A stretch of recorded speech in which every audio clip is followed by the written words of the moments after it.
yourself pushing beyond the very limits. Ready to conquer anything.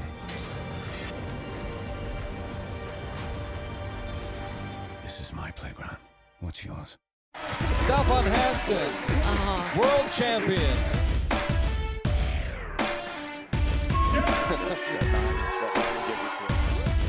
And he does. Sebastian Payneau puts it away.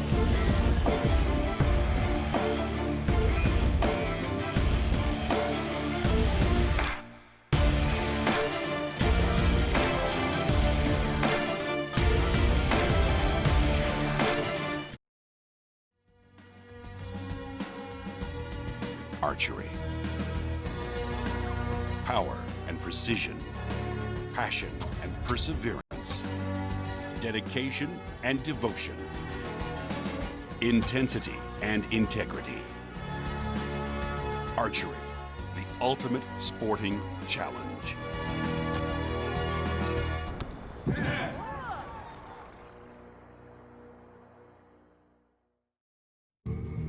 My name is Hannah Ware.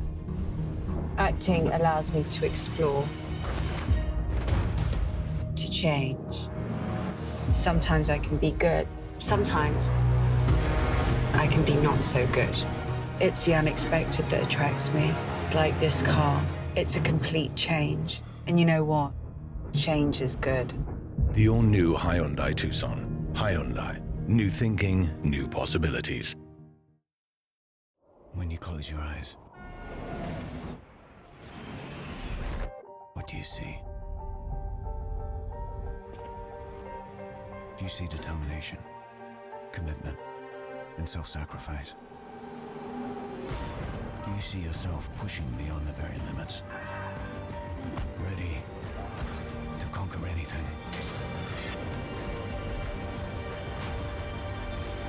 This is my playground. What's yours? There are those of us who like to venture to the unexplored, to see the beauty in the strange and unknown. Those of us who go out there with a sense of wonder. If you're one of us, and if you want to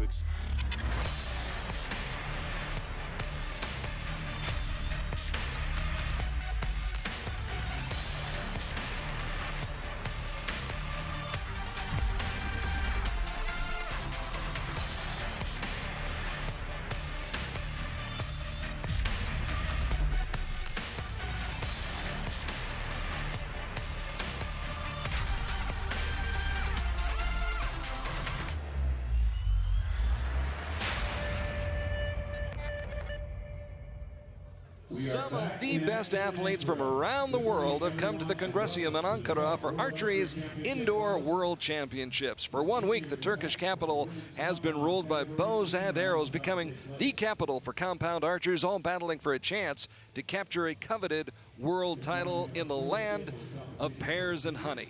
Wherever you happen to be watching, merhaba, hola, ni hao, bonjour, konnichiwa, privyet, shalom, guten tag, dzień dobry, buongiorno, good day, mates, and welcome to the Indoor Championships, the final major competition before we head back outdoors for the World Cup season. Along with the incomparable Reo Wilde of the United States, I'm Carl Arky, and we welcome you to the Congresium at Ankara, an outstanding venue for the World Championships. Reo, let's tell the folks how the game's played. It's pretty simple. We got 18 meters, small target, size of a penny, and lots of pressure on the line. And the scoring system, let's talk about that a little bit. It's pretty simple. It's straight score, just like anything we've seen or done. It's, you know, simple to do.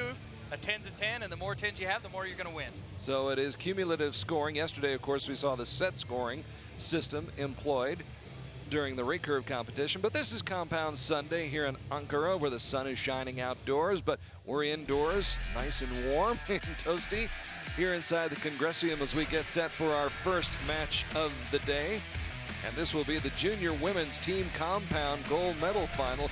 We're watching the juniors this morning. We're seeing the up-and-comers in this sport. I say up-and-comers, a lot of them already here. They've already arrived, Reo. Oh, 100%. Some of the juniors already are competitive with the adults. You know, they've shot scores similar to any of the adults. So it's always fun to watch and see where the up-and-comers are coming from. And I think that'll be a real interesting thing to watch. Well, the first team out on the field is the team from Russia. Alexandra Savinkova, 19 years of age. The 17-year-old Sofia Fadieva. And the 18-year-old Diana Ravilova. So Ravilova, Fadieva, and Savinkova. And the partisan crowd here in Turkey cheering loudly for the team from archery, or from Turkey, I should say. They're all archers. It's early. Yep. It's early Sunday morning. Wherever you are in the world, whether it's Saturday night or Sunday morning, thanks for being with us. Gizem Elma Achla, 18 years old, teaming up with Evrim Salam and Nevin Okta. The three archers on the field for Turkey, taking on the team from Russia. This is the junior women's team compound gold medal final. We already had the bronze medal match on Friday afternoon here in Turkey. So we get set now for these two teams to shoot the first arrows of the day. And you got the added pressure of being the home team.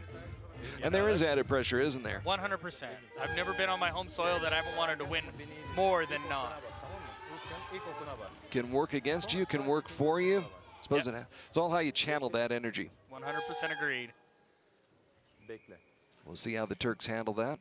Süre başlamadan girmiyorsun. 3 tane atacaklar. The Russian Federation on target number 1 to shoot first.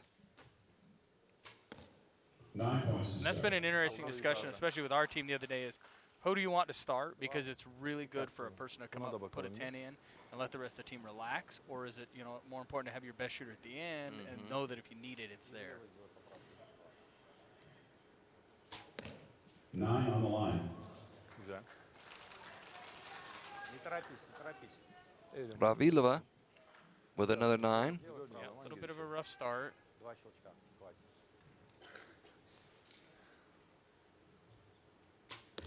And a 10. There you go. There's your last one. I mean, that's the tough conversation with the team event. Savinkova with the 10. Sinks it right into the center of the target. Hadi bakalım. Doğru yerde. So now Turkey's turn. Aferin. Sakin. Sakin.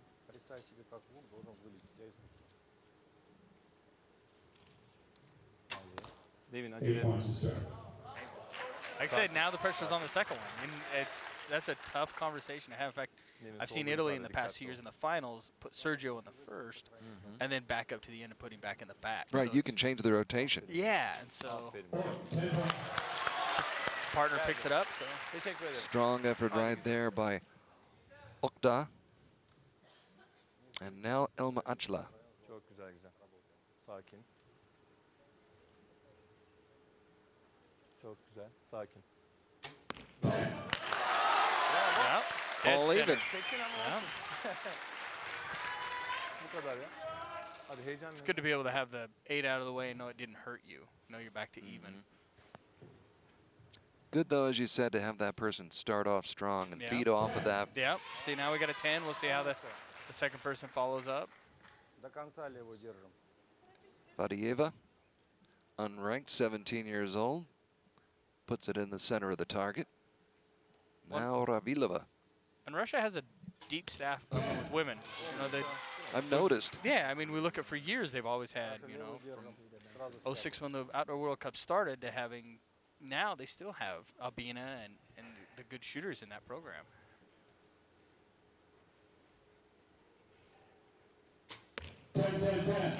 Hadi. Beautifully done. So after the 2 9s to start off, 4 straight 10s for the Russian Federation. Nevin dikkatli ol. Acele They etme. fed off of each other. Hadi Evrim. Acele et biraz. Doğru Now yerde. Turkey needs 3 straight 10s. Yeah, Aferin, put a little sakin. pressure on them and see how, Sakin, you know, sakin. how they handle it. Evet. Evet. Güzel. 9. Güzel güzel gel. Bravo. Eline sağlık. Bizim işimizi görüyor. Hadi Nevin. Biraz acele et. Salam Güzel. posting a 9. Gizem çıktıktan sonra gir. Emin olduğunda. Emin olduğunda. Bravo. 9. Güzel, güzel, sıkıntı yok. 20 saniye So var at canım. best, Turkey can hope for a 2-point deficit. Yep, that's Haydi bakalım. an okay. It's a you know, surmountable. It's They can- manageable. yeah, they can get back from that, but it's you really hate to fall too much. And it goes back again to their anchor, bringing it in with Sure. a 10 to help kind of. Gizem Elmaachla with a pair of 10s in that opening end. And Turkey will trail by 2 points right now, 58-56 after the opening end. Here on Compound Sunday in Ankara, Turkey, the Indoor World Championships. Reo Wilde of the United States, along with Carl Arky. Glad to have you with us here on Archery TV. Yep, and as you can hear, the hometown crowd is definitely into it. I mean, Out in force, Yeah. fired up for the first match of the day. We are watching the juniors. The youngest archer, 14 years old. The oldest is 19.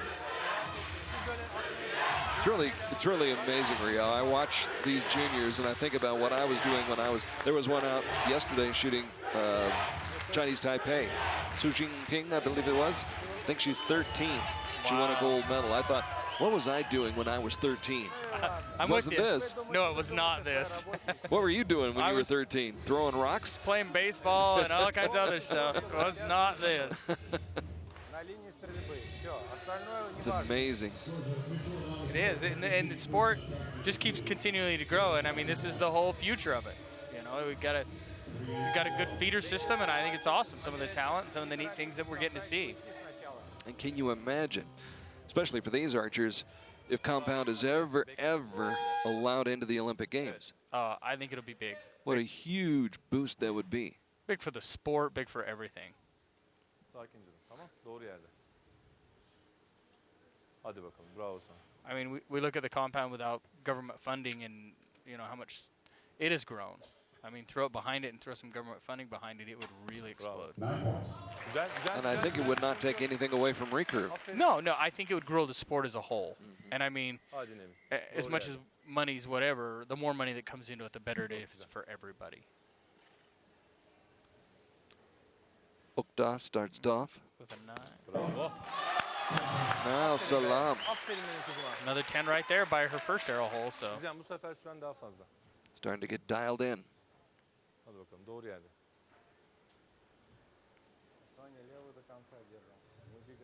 Elmaachla, Bravo. who has not missed on her first 3 Yeah. shots. And tight. They're in the middle. There's no Burada bir bitirdi. hanging lines or anything. She's been right there. Şu an en güçlü boyunlarından bir tanesi. Good bloodlines. Yeah. Lütfen bunu avantaja çek. Bak. Atsınlar 29 verelim. Evet. Ay böyle birer alacağız. Just a hair low. Birer alacağız. Padiyeva opening up the second end for the Russian Federation. Now Ravilova. And Turkey's got to start hoping for a little help. You know, I mean, Evet. as much as it's not insurmountable, but you need that little help because they've got some 10s down there. Hope that you can get a little bit back. Buna göre. Might pick up a point here, Yeah. and maybe more. Evrim hazırlan. Well, both their anchors have been really good. They haven't missed yet, so. Here you go. Yeah. Hadi canım doğru yerde. Acele But etmesin. the deficit has been narrowed to 1. 2 9s for the Russian Federation, 2 10s Evet. for the Turkish team. Overall lead is 86-85 in favor of Russia as Turkey takes aim. Haydi Evrim. Gel. Hadi. Yeah. Kalemin düştü. Puts a little added pressure on them because every time she started off with a 9 or an 8, and that's got to put the pressure on the second too. But they've seemed to handle it really well. Sakin. Tamam, atışını düzgün yapıyorsun. Güzel, güzel. What do you think? Aferin. Bravo. Güzel, biraz Could be acele a 10 by the way it Biraz kicked. acele edeceksin. You know, if it was straight in, it might be more questionable, but it did kick Haydi. towards the 10 line, so it could 7, end up really good for 6, them. 5, 4, 3, 2. That's solid. Both of their anchors have yet to miss a 10, so that helps the team out a lot. Gizem Elmaachla. Of course, a relative, close relative of Damir Elmaachla, who found great success in Mexico City last fall at the World Cup Finals.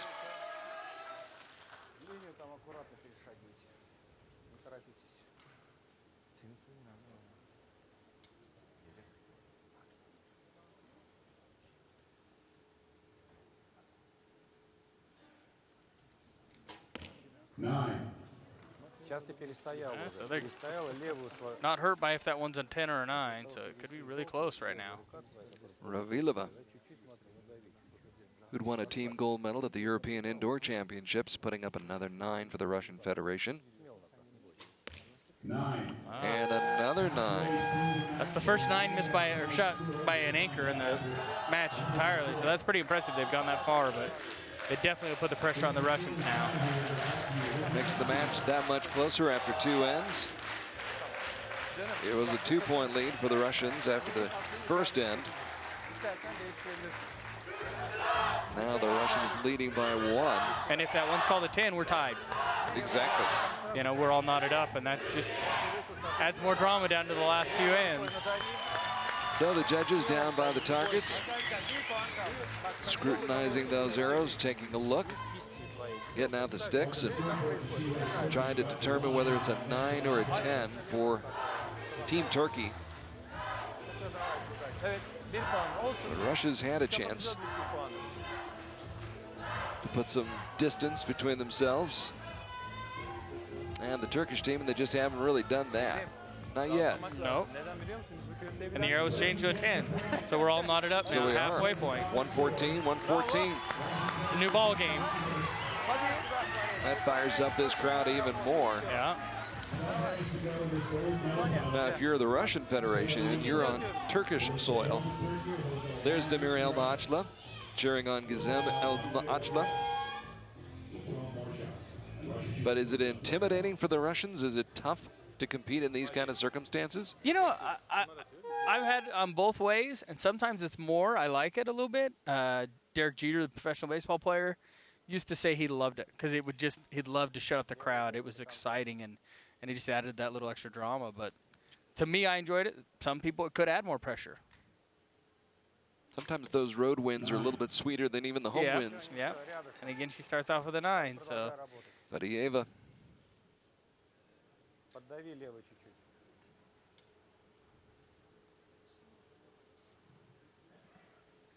Ravilova. 9. Another 9. Yeah. They had the last 3 arrows of that first half that really were what got them their lead, and just haven't been able to capitalize on it since.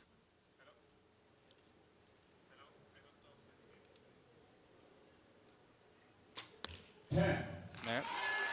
She's back in the middle after the 1-9 first 9 by an anchor. That's Savankova finding that sweet spot again. Savankova, probably the most experienced archer on this Russian Federation team. As we now go back to Team Turkey. That's huge. Yeah, huge, because like I said, it takes the pressure off. It lets them realize that they can just shoot their arrows, and it's just a good. So Okta, 14 years old, starts off with a 10, and 9 now for Evrim Salam from Istanbul. Yeah. But the nice part is, a 10 and they gain a point, or 9, there's no big loss. We're still tied up. So the pressure's not nearly as bad as it has been. Elmaachla has delivered before, and this time just a hair low. First time outside the center circle. So still all tied overall, 142 apiece. It's a good back and forth match. I mean, we've gone from Russia leading to Turkey coming back. It's just a good match. Good way to start the Sunday morning here in Ankara, Turkey.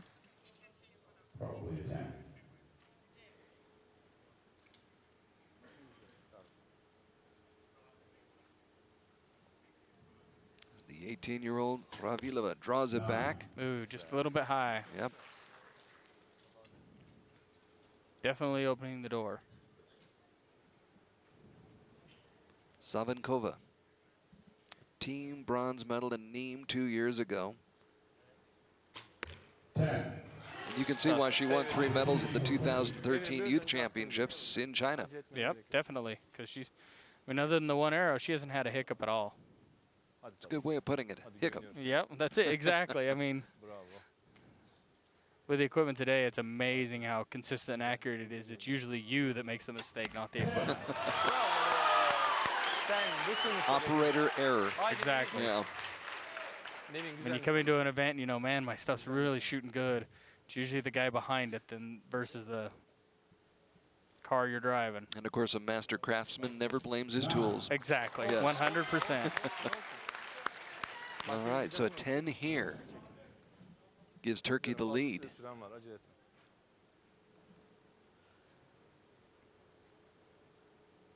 course, we do have that 1-9 for the Russian Federation, which could be a 10.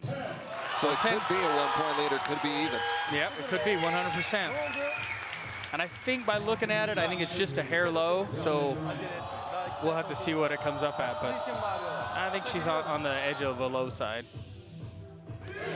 Russian Federation got to the gold medal match with a 14-point win over Iran, 234 to 220.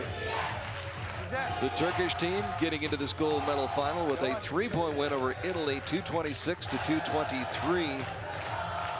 Right now, these two trios, the Turkish fans fired up on Sunday morning. That's I good. want some of that energy. Yeah, it's good to see that support out here. It is. Yeah. It's great to see it. The arrow's in flight. Only 18 meters, but small target faces 18 meters away.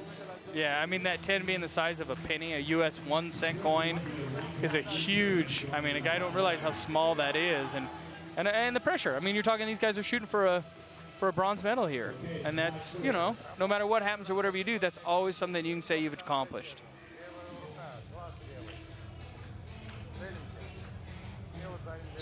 So it just adds that extra pressure to them to try and... That was a 10, apparently. Yeah, I was wrong. It was a 10. Yeah. We're tied, 171 apiece. With 6 arrows left, it makes for a really fun match. Russia had a 2-point lead after the opening end. It was tied at 114 midway through the match. Still tied at 171 all after 3 ends, and we head down the stretch. The Russian Federation and Turkey for the compound junior women's team gold medal. They've both done really good on time, too. They really haven't had to rush, it looks like, and stuff like that, so they're getting through the team system pretty well. Yeah, I always feel for the anchor who's shortchanged. Yeah. You've been there before. I have been there before. That is definitely, it makes for a little tougher deal. It gets the heart started, doesn't it? It does. You know what, all honesty, I like it. I enjoy that little rush of like 5, 4, you know. And The adrenaline starts going. Yep. In fact, they laughed the other day when we shot our team event. If I shot an arrow under 5 seconds, it was more inside out than it had been on the other one. So, and there's a 10. I think that's true. A lot of people perform better under pressure. They may not like to do it, but the results are better. Yes, I don't love that whole crazy heartbeat, but my little brother always tells everybody that I feed on it. I don't know why. I think Logan's watched you long enough to know. Yes, yeah, he has. And he's been shooting good this year. I mean, he got second in Vegas. That's a pretty good accomplishment compared to anybody. It was fun watching you guys down in Las Vegas. We'll get to see the guy who won. Yeah. In Las Vegas, big time. Yeah. Coming up this afternoon, Sergio Pagni. Yeah. And this Russia with a 10-10-9 definitely puts the pressure on Turkey because, I mean, we've only seen 130 shots. So. Okay, so there's the 9 that they're allowed to have. Yeah. If you can put it that way. Yeah, in a way, once somebody shoots a 9, it does give you a little leeway. Not that you should be able to shoot another one. I mean, if you want to win, you got to get that little lead. Definitely have to have a 10 right now from Salam. Salam, sure, yeah. Who won a team bronze in Yankton.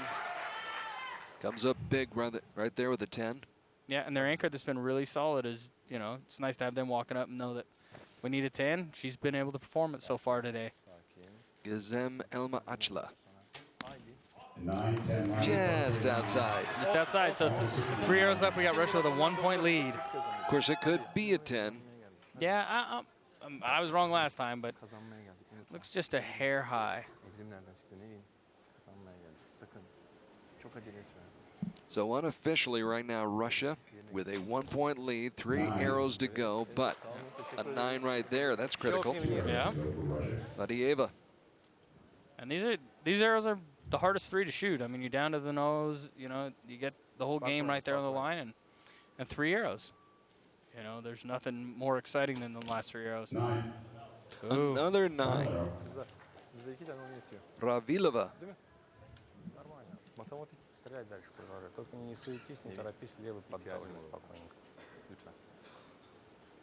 Savankova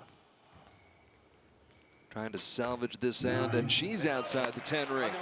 3 straight 9s by the Russian Federation when it matters the most. The door is definitely open.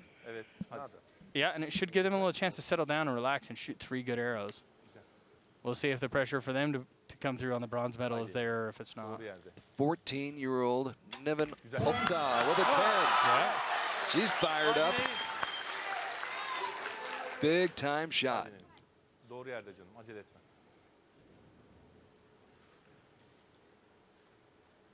Süpersin. Vazgeçme. Evrim Salam. That's one of the hardest part being over in Russia's deal. You got nothing to do now. You just hope and pray that they give you that little slight chance to get in there. It's out of the hands of the Russian Federation, entirely in the hands of this young woman. Who's been rock solid. 18-year-old Gizem Elma Achla. Oh! And we're tied at 2:27 apiece. Well, we've got that one to call. That's true. So, I mean, you can see them all kind of hoping, and is that one in, is the one in? And there's nothing worse than putting it in the hands of the judge now to sit there and go, well, am I going to get the call? Am I not? Is it there? Is it not? It was that third shot in this 4th end for Turkey. Gizem Elma Achla's first shot of this 4th end. They put up the star by it. It's a 9 unofficially, but let's see what the judges have to say now as they go over to inspect the target face. And out comes, look at them getting in there. Yeah, out comes a magnifying glass, and you just, that is the hardest part in the world, is to sit there and say, man, is it in, is it out? And it's judgment calls are so hard. Yeah. So hard. But these guys have experience. They do have They've experience. got years and years and years of experience doing this. Some of the best in the world, and I mean, he's looking at it from every possible angle. Yep. Let's see. We're going to get the call right now. And I think it's going to go Turkey's way. They seem to think so in the stands. The Turkish team huddling up, all hugging each other, hoping, praying that that's a 10 and they can celebrate a gold medal. Well, that's another thing you learn with an experienced agent down there. Usually as soon as the arrow's called, if you have a good one, they give you a thumbs up. There you go. There it is. Yeah. Victory for Turkey. It was indeed a 10. Timur Elmaachla leading the cheers. Very proud of his little sister. And she performed well. She had 1-9 the entire match, and a team event, especially in the last part, to do that, that's a great achievement. And listen to this crowd. And look at those tears.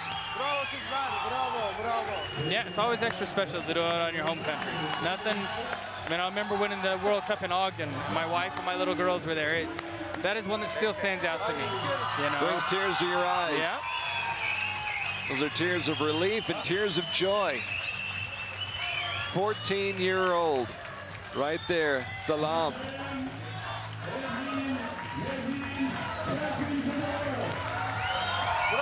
And there they are, world champions. Salam, 14 years of age. Okta. No, excuse me, Okta 14, Salam 19.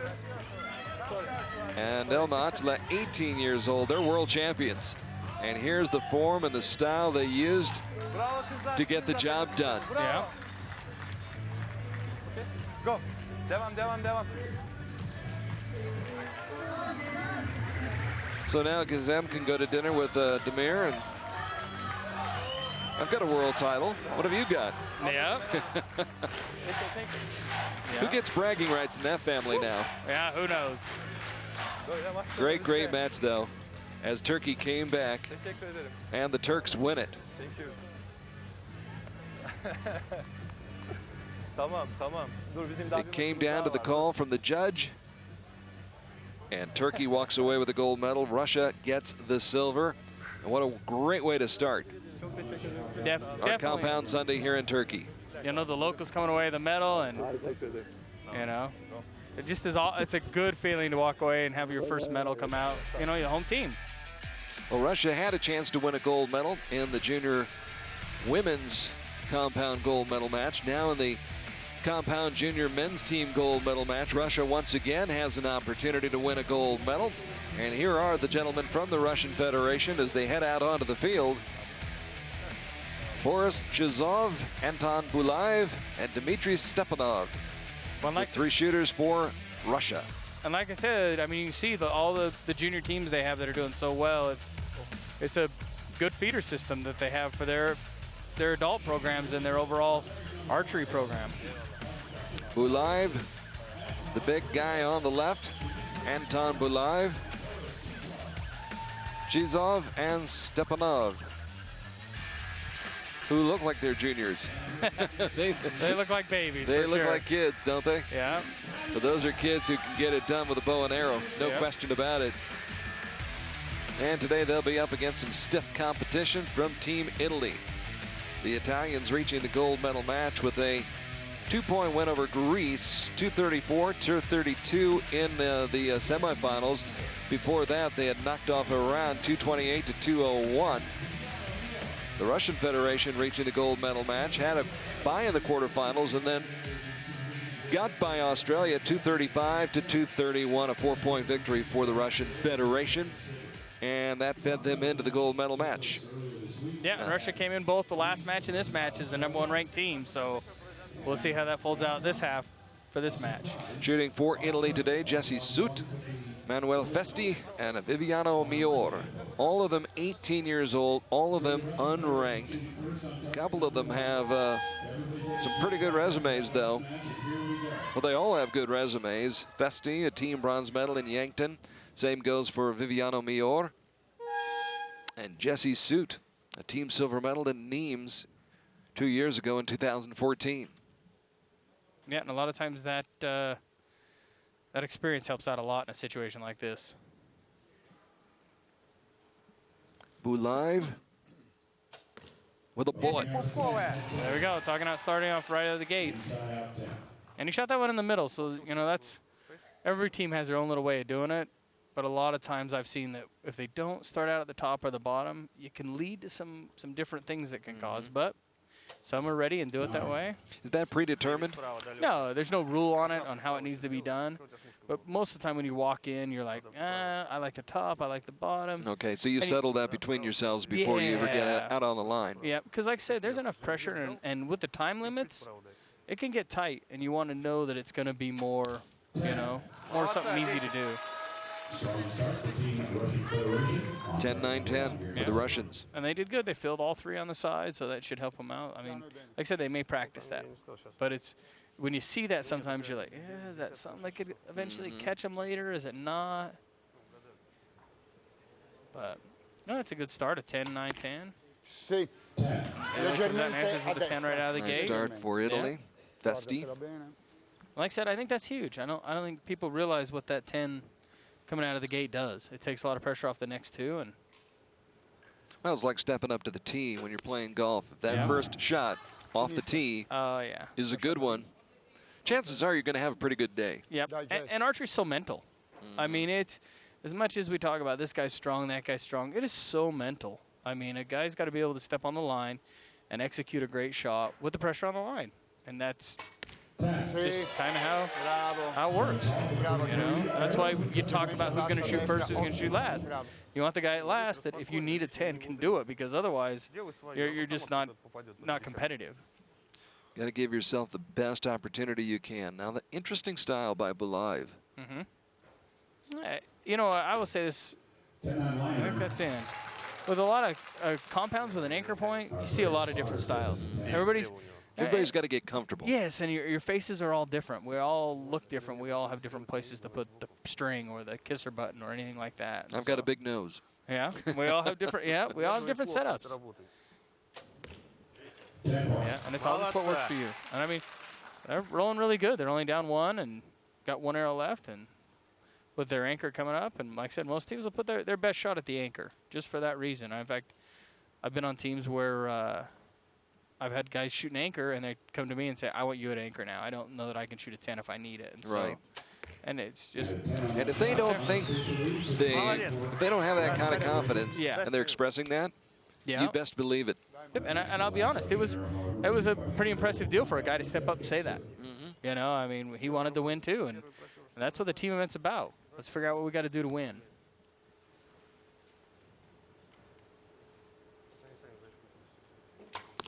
Yeah, 10 again. This is a good round. The guys have only got missed 1, and definitely Russia put the pressure on Italy to finish up strong with 3 10s.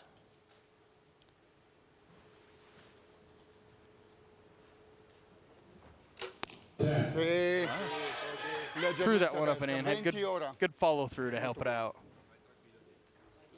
Vesti with a nice shot.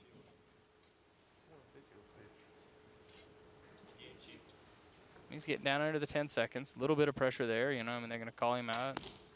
But he gets it off quick. Caught the line. Got 6 seconds. And as an anchor to finish out and do that, you can't ask for more. Zoot shoots a 10. And it appears we're still even at 59 apiece. Yeah. Good start out of the gate for both teams. Junior or senior, that's a good score to walk out and throw down there to start with. And they're shooting the same distance as the seniors, shooting at the same targets as the seniors, and they're posting scores that are similar to what the seniors will do. I can tell you today, probably 90% of the senior teams that are going to walk out there today at 59 would not be something they would be upset with. Not too shabby. No. And looking at scores out there during the eliminations, you're talking 4 or 5 down, which would be a 59 average. You know, so it's a good start for both teams. And junior or senior, whatever, that's a great start.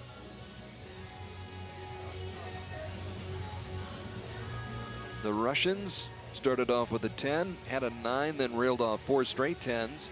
Same goes for Italy. Same scoring pattern. So 5 out of the first 6 shots for both of these teams in that 10 ring. And these young archers, the Italian team comprised of 3 archers, each 18 years of age. So they definitely win the age battle. Anton Bulaev, perhaps the oldest archer out there, 19 years old. Ranked 406th in the world, averaging 9.3 points per arrow. And possessing a team gold medal that he won in Wuxi in China back in 2013. So all set to go, begin the second end here, the second match of the day. The junior men's team gold medal match in compound. The Indoor World Championships, along with Reo Wilde. I'm Carl Arky. And this is Anton Bulaev.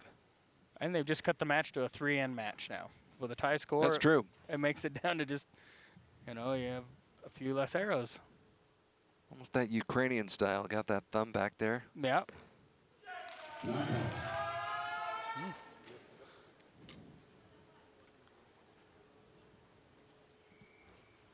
That's the first time they started off with a 9, so we'll see if it affects the next 2 or not.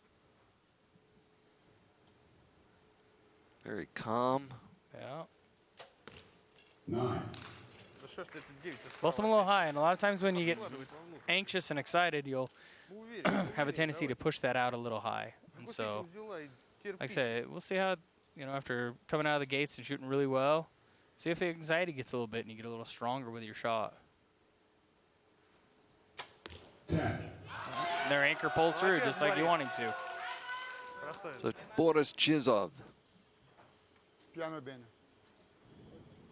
rights the ship for the Russian Federation after a couple of 9s, but an opportunity for the Italians. Yeah, I mean, 2 9s opens the door definitely. Can you capitalize on it? We'll see. Nope. 9. And that sometimes that happens. You see a guy shoot a 9, it throws the pressure on the other guy, and sometimes that's just a little too much pressure, and you're like, oh, the door's open, I can't walk through it. Bravo. Which makes it all the more fun. I think we got another 9. Another close one. Yeah. Eeyore.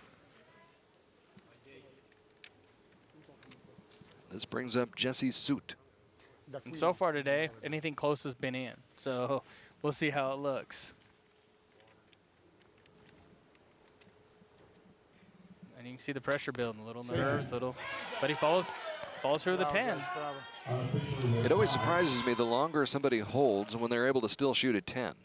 Yeah, it's after a long hold. It's a lot of strength. You know, a lot of how much you shoot, how much you do. And I mean, and there's guys that shoot better that hold longer. I mean, Chance Bobeth from the United States holds a long time. I don't know how he does it. I don't know, because I know if I held that long, it could get real ugly. We'd worry about the people in the crowd, but. Let me know when you're having one of those days. Yeah.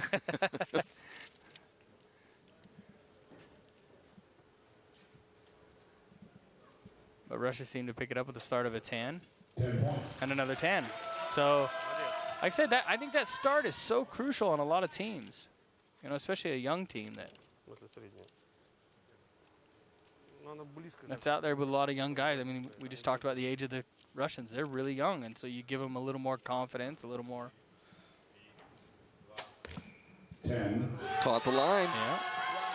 I mean, they're calling the one with an asterisk, so I don't know. I mean, it looked good, and like I said today, if it's been questionable, has been called in. So we'll see how if that continues today or not. And if our eyes with the optics look just off, so. The Italians have to assume they need 3 straight 10s right here. Yeah. Of course, they've got a 9 themselves that could be a 10 that's out there. And if it is, it could give them a little leeway. Oh, but there's a 9 that you definitely have to question.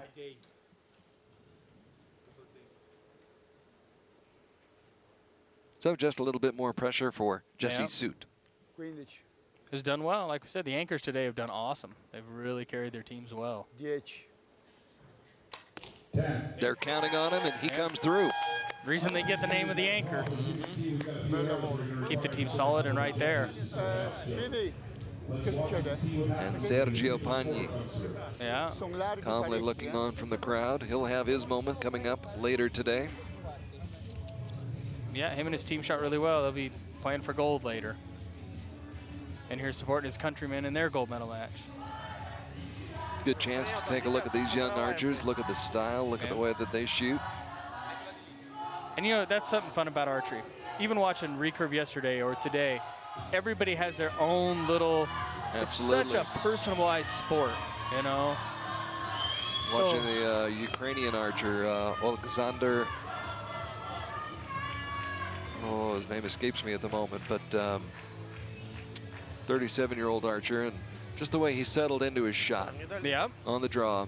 Yep, or the guy from Italy yesterday who has kind of a little stop pause as he got almost to the back of his draw. And everybody's so different. It's just, like I said, archery's so mental. It's to get at something that you're comfortable with and repeatable. And I think that's so huge on why you see guys so differently. So different. It's amazing to see the differences in what little things, like we talked about the guy anchoring earlier, how he draws his face in. And it's really an interesting thing. Taking a look at that sight, and there's the bubble. Yeah. And the pin. Some guys like pins, some guys like dots. I have a mental problem with a pin. I want to look behind it. I have to shoot a dot because that bottom half that covers up part of the target, I want to see what's back there. Yeah. So I've never been able to shoot a pin. Some guys love them, some guys don't. Like I said, archery's so personable. So much what works for you. If I could just get that bubble. You give me a level and I'm trying to measure to cut something, I have trouble with that too. Yeah, it's a lot of figuring out the balances and weights on your bow. Lots of figuring that out. And that's why you see, like on stabilization and other stuff, it's also personable. It's all what works for a guy and what's different. So. Official scoring is Zen, and the Russian Federation has a 2-point lead, 118-116. So theirs got called in and the other one got called out. So puts the pressure on Italy to try and have a really good end, because as we've seen, these guys' scores have been high enough that 2 points can be a pretty high hill to have to climb.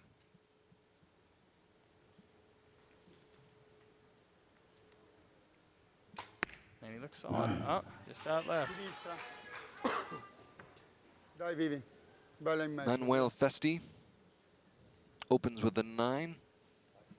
Needs some help from Viviano Mior. Good shot there. Got it. Vivi. Sì, Vivi. Destra leggermente alto. Tutto il tempo. So once again, Jesse Suit called upon to help bail his team out. Yeah, see if he can continue his streak of clean. 10. Yeah, Consider it done. yeah, that gives him a little bit of leeway, puts a little pressure on Russia. We'll see how they start off. Like I said, again, with the young team that they are, that this start is so crucial. Watch him settle in. Draws it back, lifts his chin. But he does it the same every time. Every time. You know, and I think that's a lot of missed. 9. Okay. Hook that thumb behind his neck, and all that being said, it's a 9. Yeah. So now you got at least a little bit of pressure on the next two guys. You know, can they pick him up and help him out with his 9, or is it going to be more pressure on the next guy? Can they maintain the lead, or will they give up a point, maybe 2 points? 9. Stepanov, a 9. So we're down to a 1-point game, and that 1-point game always is an interesting one because one miss and you're right there tied again. And so it feels like a mile in our division and probably in theirs, but it's really not that far. Is there ever a time where you really don't know the score, where you can just block it out, not know it, just shoot? 9. You know what? To be honest, well, now we're knotted up. Because you're supposed to be shooting 10s all the time anyway. Yeah, and in a situation like this where they're announcing it and you have the scoreboards, True. It's hard to ignore it. Maybe out in the other field, but we still even on the other ones we have our roller scores and everything else. So it's pretty much there for you to see at all times. It's hard not to. 9. Pretty hard to ignore the fact. Yep. 100%, and they come back with a 9, knowing probably that it was tied. Yeah. Added that little extra. You know, it's a little easier when you're trying to climb the mountain, but when you're on it, Yeah, it's tough to handle prosperity. Yep. 9.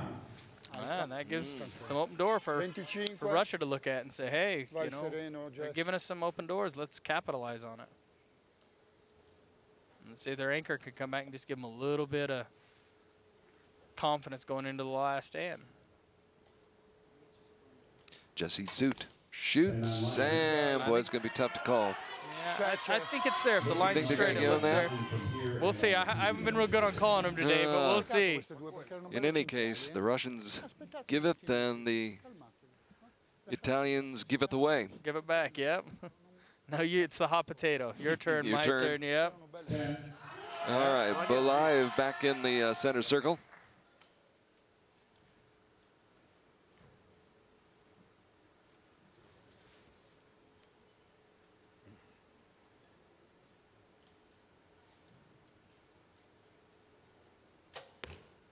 Ten. Like I said, a lot of times that gives you the extra little confidence, knowing that they gave you a little room, little wiggle room, because you do know the score, especially in here. Sure. You know, it's up on the boards, it's on the big screen, it's everywhere. Clutch shot, 10 points. 3 straight 10s. And it could be a 3-point or a 2-point going to last stand.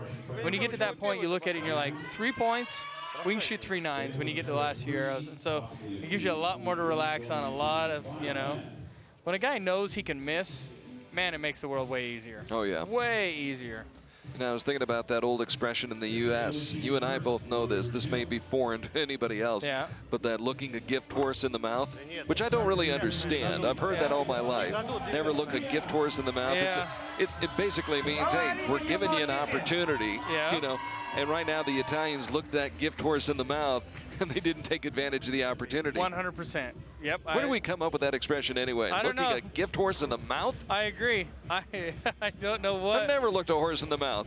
Me neither. I mean, what are you getting out of a horse's mouth? I have no idea. I'm not sure where that would go or where I that have comes no from. idea, but Yeah. that's the expression, and that's what the Russians did. Yeah. Italy not accepting of the gift. Yep. They gave him the gift to come back, and they were tied going into that end, and they gave him 2, maybe 3 points. So it was tied at 145 all midway through that third end, but now, thanks to those 3 straight 9s, or what appear to be 3 straight 9s by Italy. No, they gave him a 10. They just changed it. It's a 10, so it's actually a 2-point difference right now, 175-173. Be that as it may, Italy really passing up a golden opportunity. Yes, 100%, especially when Russia started off a little shaky there at the beginning with 3 9s and not to really capitalize on it, you know. You got to go for the jugular when you get a chance. Especially as tight as the compound archery is. I mean, oh yeah, one little hiccup and it could be the difference. And we've seen that many times. Yeah. So we'll see if Italy can turn it on and kind of put the pressure on the Russians to start off. That's the one cool part about this format is the guy trailing gets to shoot. And he can put the arrows in there and make you look at him and say, guess what, I got a 30. Can you match it? 9 points. And that, like I said, that just gives them more confidence. You know, the more 9s that are shot, it's like, hey, I can run with this. Turn on the, just put my foot on the accelerator a little more. Fuels the Russian Federation fire. Yeah. Festi starting off with a 9. Now Mior with another 9. You kind of get a sense of where this is going. And you can see a little frustration in them. I mean, you know that you want the 10s. You know you need the 10s. And so when you're shooting the 9s, you're like, come on, man, I just... You try to forget about them, but that's easier said than done. 100%. 9. That's the first one I think their anchor missed. 3 straight 9s. Him. The Federation's in the driver's seat. 100%. I mean, you know now that you've got a lot of leeway to work with. 5 points, just you go up and execute. 10. You know, you got 6 arrows and 5 points to work with. Yeah. 110, I mean, now they can all shoot 9s, and the worst they can do is tie. The worst you can do. And it just makes for a lot more confident shot, a lot more. Take some of the heat off. 100%. 10. Another 10, this time by Stepanov.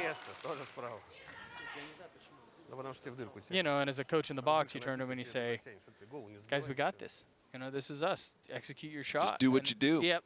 It's nothing. We don't need anything exceptional. We don't need anything. Just go up there and make good, crisp shots. 10, 10, 10. Now you're down to 5 points with 3 arrows. You can shoot some 9s and still win. Oh, absolutely. And that, like I said, that in Italy now, you're just hoping. You're hoping for something crazy to happen. You're hoping for anything. But odds are, you know, they got that chance. They got it, and they just never capitalized on it. What a good start. All right, so nice recovery for Festi. Yeah, and in this position, the hard part is you want to make good shots, and you want to end up with on a good note. Because, you know, you never want to walk out and go, man, that was just bad. And it's a hard thing to do. Especially when you know you had your chance. Yeah. And it slipped away. Yeah, and you look back at it, and you're like, man, we had this. It was ours, and we just let it go. So Jesse Suit for what appears to be the final shot of the match for Italy. Yep. And he plasters another 10 up on that target. Yeah, and he's got that one that's close. And other than that one, that would be the only one he missed. So for a moment, the magic just disappeared for Italy. They had it going. They did, and it's almost like they hit a brick wall. They just kind of, that momentum stopped.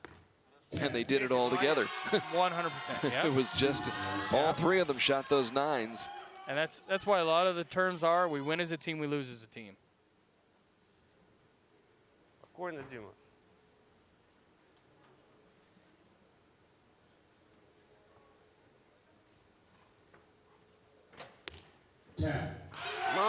Beautifully done. Like I said, they took the pressure off, so it makes it a lot easier to shoot those arrows.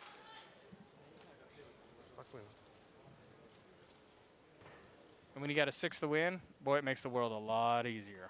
Boris trying to bring it home for the Russian Federation. Could do it with his eyes closed. There's the victory, a 4-point win for the Russian Federation as they capture the junior men's gold medal here in Ankara. They call themselves world champions. And it all pivoted midway through that third end Midway through the third end, through the midway portion of the fourth end, let's see, 5 of the 6 shots were in the 9 ring. Yep. Only Well, 110. And like I said, it's just like they hit a wall. Yep. Just they were going really good, and it picked it back up, and it just something, confidence there, or something hit that just didn't let them finish through like they had been. Russian Federation started off, grabbed an early 2-point lead at the midway point, 118 to 116. Saw Italy come back to tie them at 145 all. Of course, Russia had its moment too. Yeah, they did. With 3 straight 9s to open up that third end. However, it didn't prove to be fatal. They were able to stem that bleeding and get their game back together again. Yeah, and like I said, it let Italy come right back into the game, and it still just didn't. They couldn't capitalize on it. Italy's streak was worse than the Russian streak. Yeah, and sometimes in this division just depends on your streak. You know, I mean, if you're streaking 10s all the time, yeah, it's great. But when you hit that one little low that you just don't know what you're going to get, that's the hard part. Turns into a 4-point win for the Russian Federation and eases some of the pain for the women's team from Russia, falling in the women's gold medal match. And there's Jim Kayopoulos of the United States in the stands, anxiously awaiting this first individual match, which will feature his young daughter, Athena Kayopoulos, from the United States. And this should be a very, very interesting match coming up right now as we are done with the 2 teams. Congratulations to the Russian Federation winning the junior men's gold medal, and the team from Turkey that got the party started with an inspiring win over the Russian Federation in the junior women's gold medal match. Team gold medal match, I should say. All right, here we go. Turkey with a lot to cheer for right now. Yeah, and having an advantage. She's been out here on this field already today. Evrim Salam. That's what people don't realize, how big of an advantage it is to have a team out there before you come out to do your individual. Well, she's confident. She's already got a gold medal. She's already fired arrows on the field. Right. Like, I don't think that people understand the advantage that is. I mean, it's like having to get a shot at the basketball hoop before. Right. You know? She's warmed up. She's ready to go. So the hometown favorite, Evrim Salam, set to take on Athena Kayopoulos from Irvine, California in the United States. Mel's in the box. She couldn't be in better hands. Yeah. No, I mean, let's be honest. How many coaches in the world have been in the box as much as Mel? Between being behind me or Brady or in high-pressure situations, Mel's been there more than anybody. I just want to be in the skybox with him at one of the Arizona Cardinal games. That's the box I want to be in with him. Yeah, that is a fun time. There's nothing, I mean, I got to take my little girls there this year, and the cheerleaders came up, and the mascot come up, and just a fun time. So right off the bat, we're good. Well, let's see how much fun Athena Kayopoulos has here. 14 years old, wow. And halfway across the world. Yeah. And competing in Turkey against a Turkish archer. Yeah, and she's been working hard. Yesterday she shot a lot around. You know, I shot next to her yesterday, and this morning she's been in there practicing, so she's worked hard. I'll be curious how it turns out to be. And you got a number 6 and a number 8 qualifier. That's always something that I like to look at and see where that runs out. But great start. Yep, great start. Great Yeah. shot. Hadi canım. Birazcık ısıtına. Sakin, doğru yerde. And some of that could be a little excitement, a little amped up, makes a little bit of a high start. I mean, just like we talk about different guys in football and throwing American football. Okay, throwing go the ahead. football Nice and being strong shot anxious again. and nerves and just amped up and throwing it a Throw little high, yeah. Yep. Sails on you. Yep. 9. It's okay. Let's load a strong shot right now. Kayopoulos connecting on the first shot, just veers off center a little bit on that second. Yeah, and both ladies start off with 10, so that's pretty impressive. Back to back for Salam. And inside out. Like I said, I think people don't realize the advantage it is to come out here with a team and then to come out here later as yourself. 9. Hadi bakalım. Başladı. Trying to get it dialed in right now. Yep, and that's it. You're just trying to get your nerves settled. You're trying to get everything settled. Where somebody that's already been out there has that edge. Çok güzel. Bravo. Acele etme. Acele etme. Now, very interesting. They did catch the line, so it'll be a 9, even though it's in the red ring for the most part. But Athena, when you've got a name like Athena, you've got to be strong. Yeah, That's a strong name. Yep, definitely. Strong young lady from Irvine, California. Yeah. I was talking with her father, Jim, when they were practicing and getting set today, and he said, you know, she actually started off shooting rifles, Yeah. and then went to camp, summer camp. They had archery there, and she got hooked. Yeah, and it's a bug. My wife has said all my whole life that it is just something that it's you. It You're becomes addicted. you. Yeah. You're addicted. Yeah, it's like a.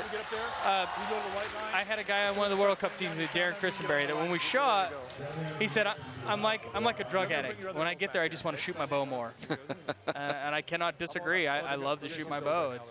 It's awesome. It's just a feeling of just fun and a good time. Can you imagine the good time that this young lady's having right now? She's got her fans in the stands. Yeah. They're fired up on Sunday morning. They're loud. She's got a gold medal already for the day. You know. What could be better? This is what you practice for. Yeah.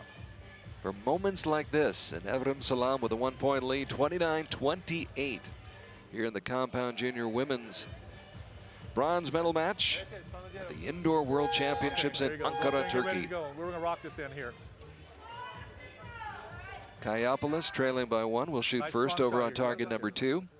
Yeah, and that's something that you don't. I mean, having coming out and she shot a 28, which is not a bad score or not a great score, but to only be trailing by 1 after you get your nerves and everything settled is not too bad. That was a good shot. Tad low. Yeah. Opportunity for Salam. Okay. Can't take advantage. Good shot, like you do all the time. Lead remains at 1. Looks good and solid. 9. Okay, one more Not shot. out by a lot, just right hanging around. That's a good shot. Tough part is, like I say, we got to capitalize. If somebody's going to give you a chance, now can Salam capitalize. And there's only so many chances you're going to get in a match. Now, Okay, nice strong another shot. Just like you opportunity. always shoot. Yeah. Thing about it is, this goes so fast, especially for the young a lot ones of who are time. just Nice out there strong shot. You're still experiencing good. this, maybe for the first time. Yeah, and I mean, even Athena and I were discussing outside. She drew back really hard and got on her wrist and her arrow bounced off. That's She's good. like, what do I do in that situation? I just come flip it back up with here. your finger. And she's like, oh, my coach told me to never do that. And I'm like, you have 20 seconds. You don't mess around. You don't, you know, you want to get her done. And so it's a learning experience. And these young people getting the chance to come out here and do this, it's Well, Athena, let me just say this. All due respect to the coaches, this is Reo Wilde I'm sitting next to, okay? You've won a few times, haven't you? A few times. A few times, yeah. That's what I thought. yeah, I checked your resume. it's okay. We don't just let anybody do this, you know. It's Good okay. look. Good look at Athena Kayopoulos, who got to this match with a 6-point win in her second round match. She won by 2 points in the quarterfinals and then lost to America's Cassidy Cox in the semifinals by only 1 point. And she's hanging in there right now, but largely in part because Salam has allowed her to hang around. 100%. Neither one of them has really said, I'm going to take this match. Somebody's going to have to take control at some point. That's it. That'll be the difference. Like we talked about, it's a game of runs.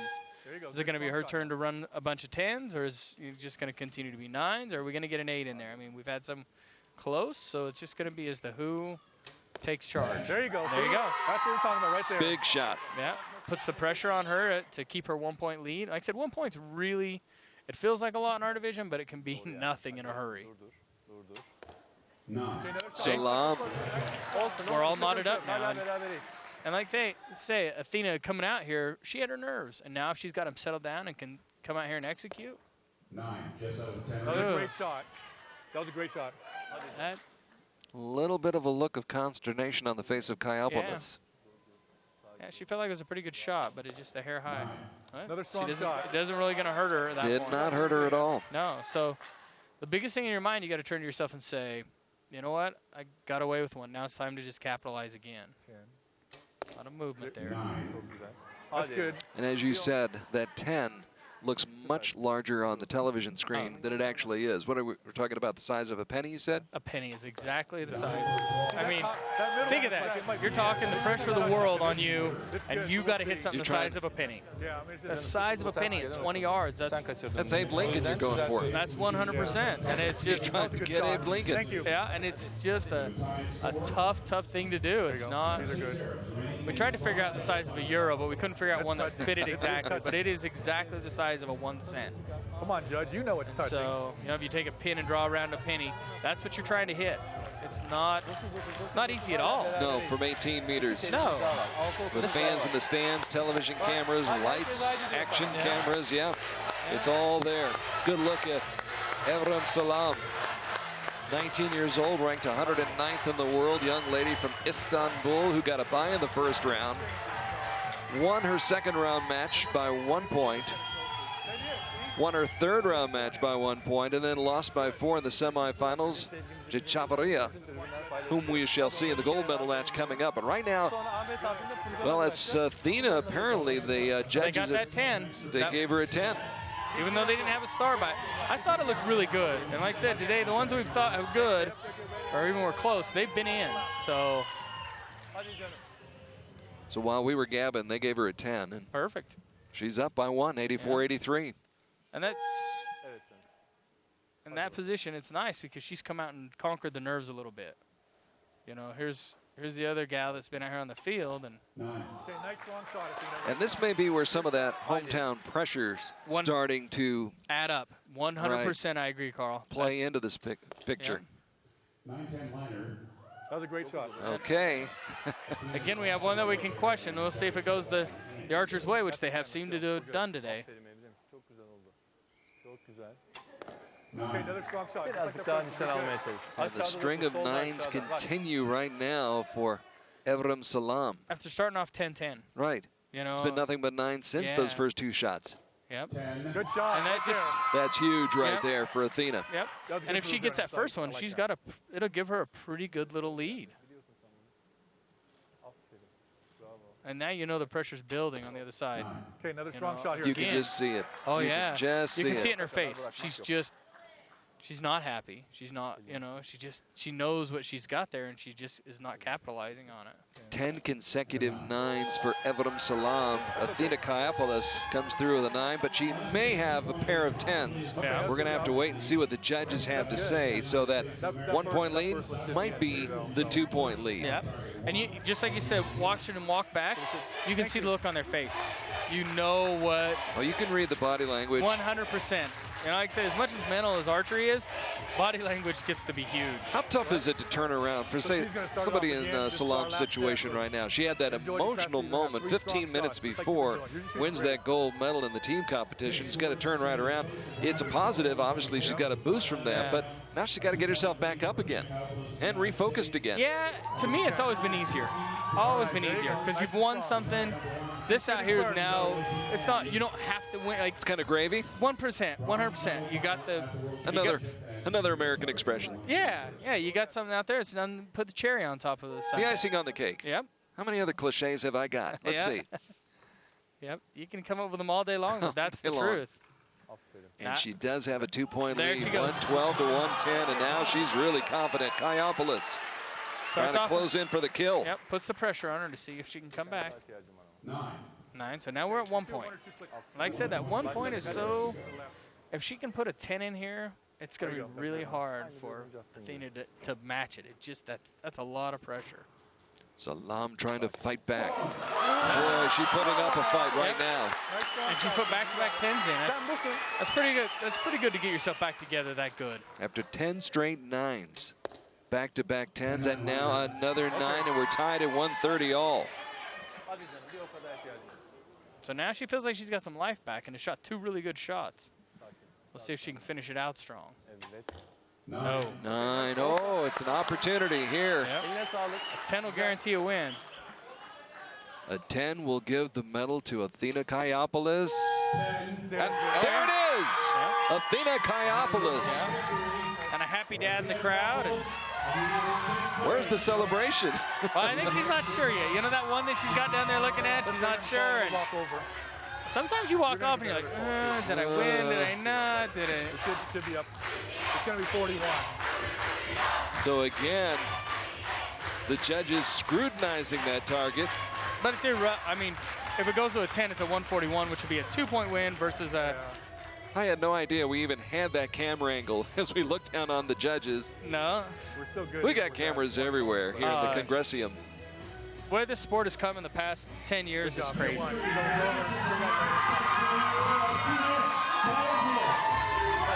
mean, congratulations. Very nice shooting. And apparently the decision has been rendered, and Athena Kayopoulos has won the medal here. And I think she's just a little bit stunned right now. Yeah. It's hot down there. It's hot under the lights, hot in the pressure. And she's taking it in stride. Yeah. I'd be jumping up and down. Yeah. But the final score is in, and it's a one-point decision. Athena Kayopoulos, the 14-year-old from Irvine, California, who's come halfway around the world, navigated her way through the field, got herself into this bronze medal match against Evrim Salam, going up against the Turkish archer on her home turf, and she comes away with a one-point win. Yeah. Not bad for 14 years old. Nope, and a great start. I mean, she's got to deal with the pressure. She's got to learn what it's like to be out there.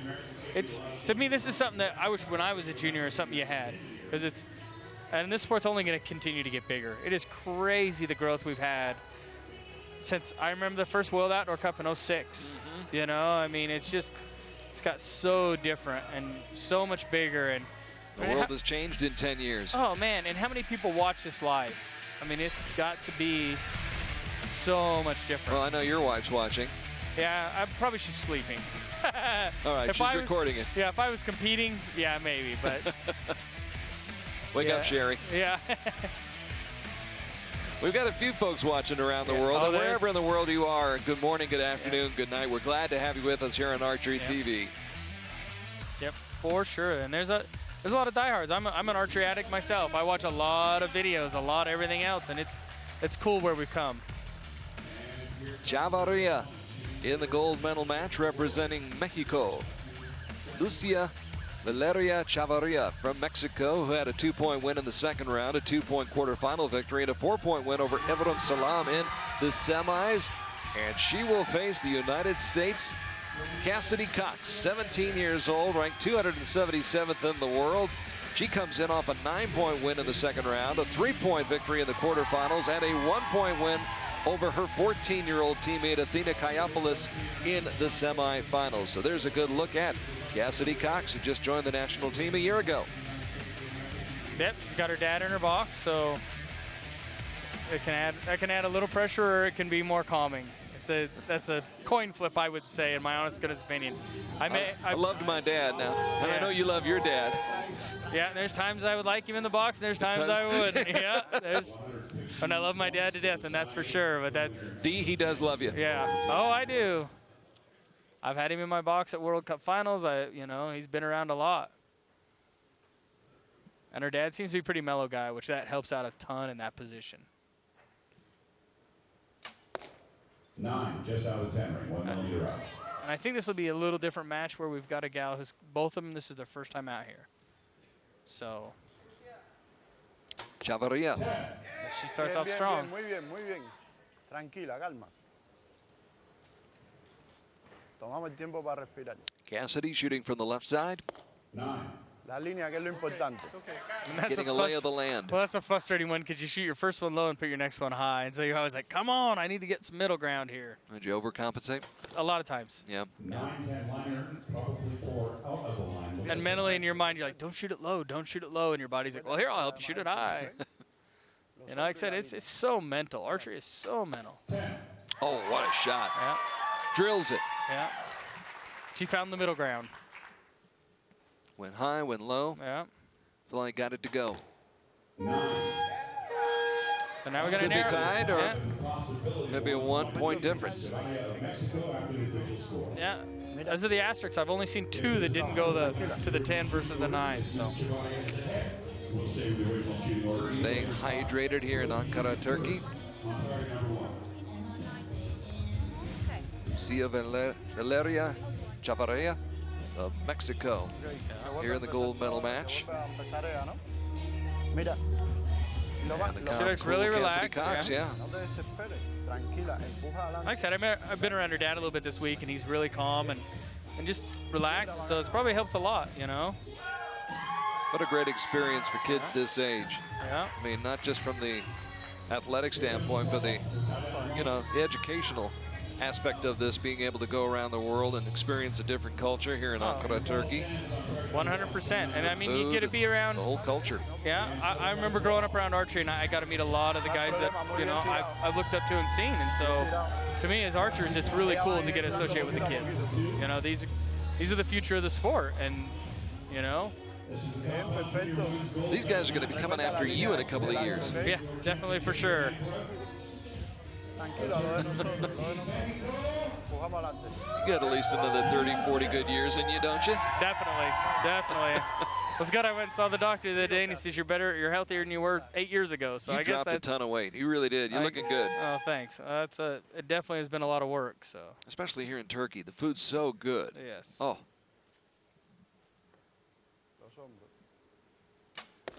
1 point lead. Or actually, they were tied at 28, I should say. And she starts it off with a 10, so. After they had sorted everything out, it was a 28-28 tie after the first end. Advantage goes to Cassidy Cox. Yeah. A little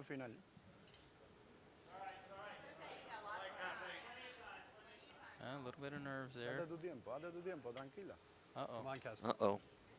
5 seconds on the clock. Can she get the shot off? No. Nope, she's not going to get it off, and that is going to be big. It's okay, just relax. What happened, Reo? Relax. Nerves. Look at her hand shake. It's the arrow doesn't stay on the rest. It's a lack of experience, just like I talked about going out there. You know, she could have laid her rest over a little, her bow over a little bit, and made it fall in, and then tip it up with her finger. There's a lot of things, but your mind is racing when that happens. Oh, and all you just keep thinking is I got to get it up to get it off. And now let's see how she comes back. I've got a lot of respect for Cassidy Cox to be able to come back and shoot a 10 after that. Yeah. That's heartbreaking. Oh, hard. It's devastating. Beyond devastating. I mean, you've worked how hard to get to where you've got. You know, and now you got a 9-point deficit that's pretty insurmountable. I mean, that's. I've seen stranger things happen, but that is a pretty much you give the match away. I mean, and I feel for her. And I think everybody who's ever shot can feel for her, because you know that feeling of being under the gun, so to speak. You know, the clock is ticking. You know it is. Yeah. You're trying to figure it out, and your mind is just going a million miles an hour trying to figure out, what do I do? Yep, 100%. Yep. Oh, well, hey, we had the situation in the team event this week.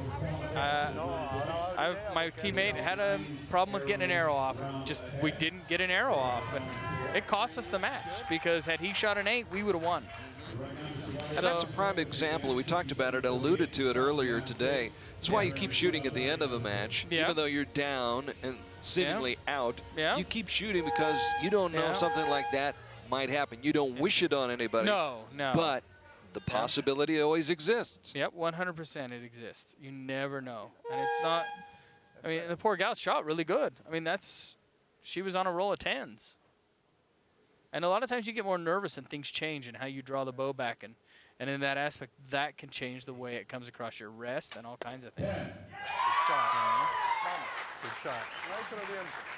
And now the other part for the gal from Mexico is, like say, now relaxing. Shots become a lot easier. A lot easier.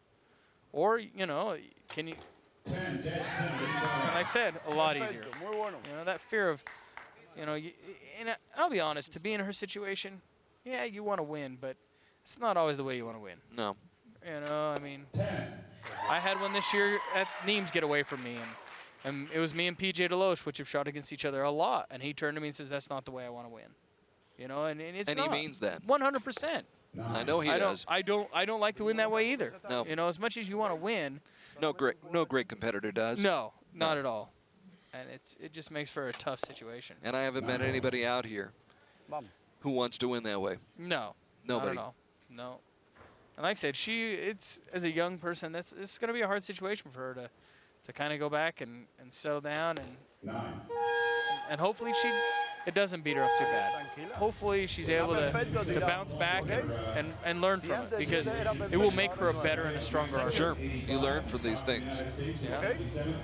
And I've got to be honest, watching her, I mean, keeping her composure there right now, after having something like that happen, how many of us, if you've had a bad day at the office, And I know I speak to a lot of people. You get in that car, you're driving home, you're pounding on the steering wheel, and she's got to keep it together right now. She's got to finish off the match, like it or not.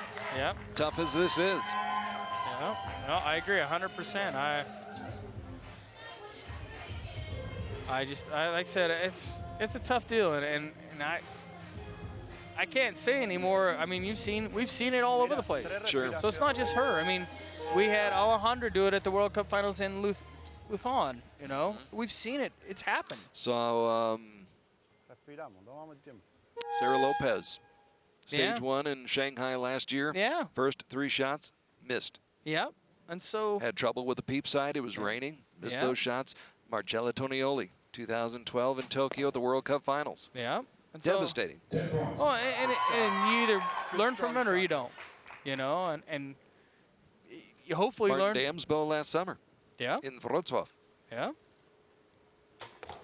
10. Happens to the best of them. Well, and my 150 I shot in Shanghai, we had Dietmar shooting off his rest that went in the scoreboard. Yeah. You know, it's a hard deal to do. Didn't you have one getaway in Medellin the first year?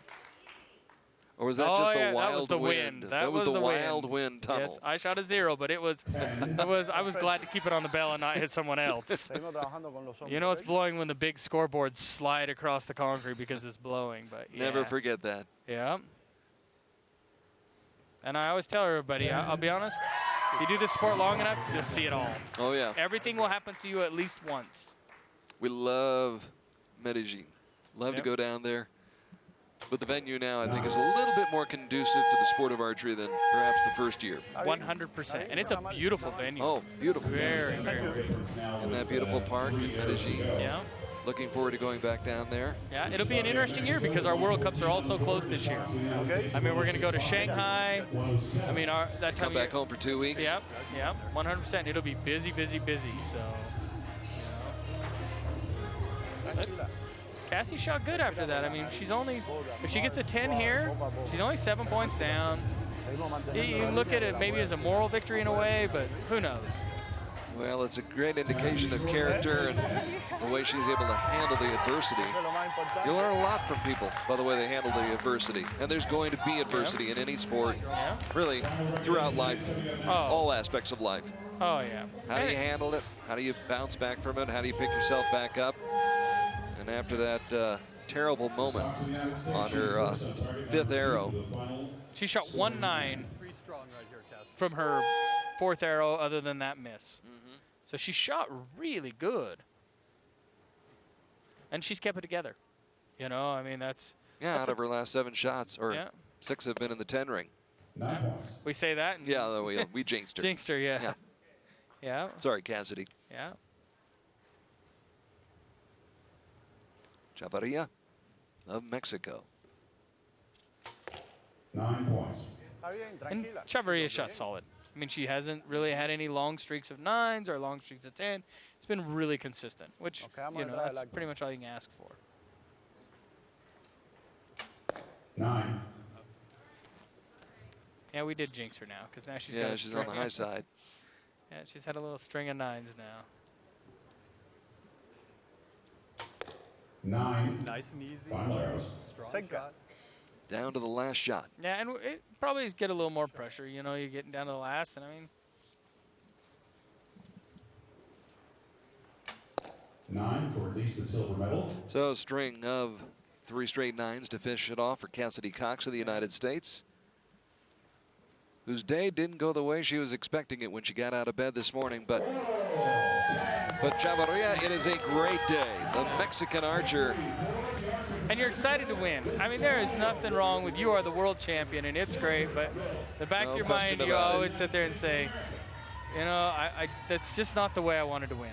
And it's hard. That is one of the hardest things, I think, is to celebrate and to know. But, you know, like, I mean, just like she gave her a look just now, like, man, I feel bad. I want, you know, every great. I know how you feel. Yeah, every but great. I had to do my job. Yes, 100%. You know, I have seen guys that where there's been 0 shot, they turn and shoot another 0, just to try and say let's do it even.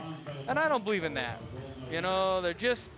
It's a game. And I'm looking for that guy in my life. Yeah, me too. Me too. I'm not that. When it comes to the sport of archery, the guys are shooting their best scores against me, and so I've yet to find that guy that's gonna go, here you go, let me hand it back to you. Yeah. So, yeah. Let me give you a mulligan. Yep, for sure. So. Not many mulligans. We don't have mulligans in archery. Nope. We do. Well, I guess you do kind of in Vegas. Yeah, that's true. Because we did have Sergio win that missed the point. You know, there's the lucky dog. He missed one, and he got his mulligan to come back, and he did her. So, but that's the only place I know. Yeah, but there's no place else like Vegas in the Vegas shoot. No, nothing there. That's one of a kind. That is one of a kind. You know, we keep hearing rules change, or people want to do this or do that, and it's just going to be hard to do. So.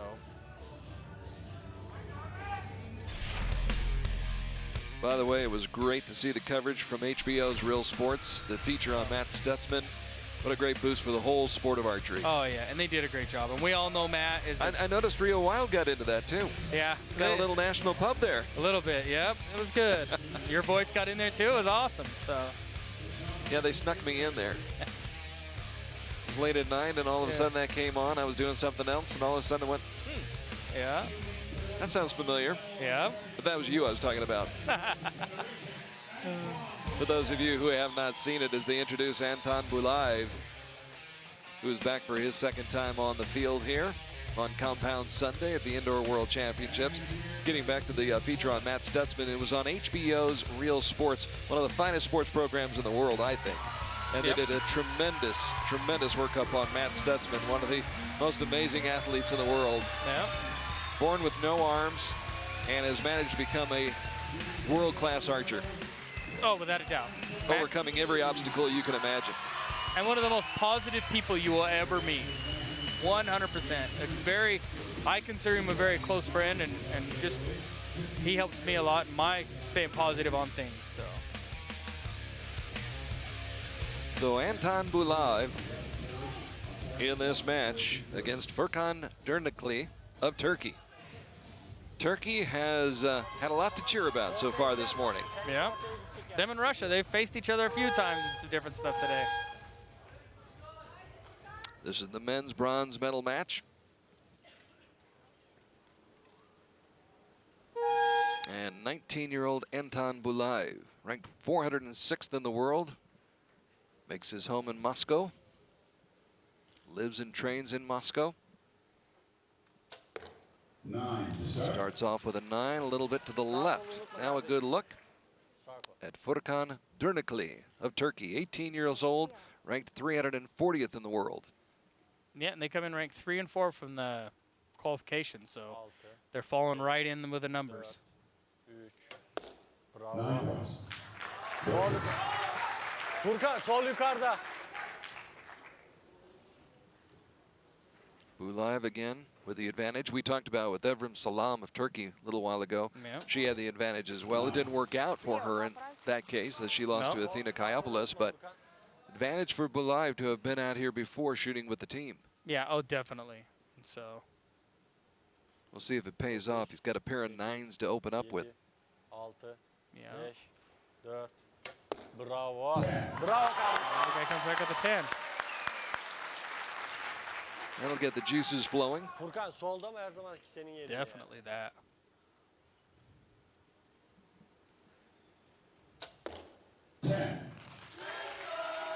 Sağ kolu unutma. Solid.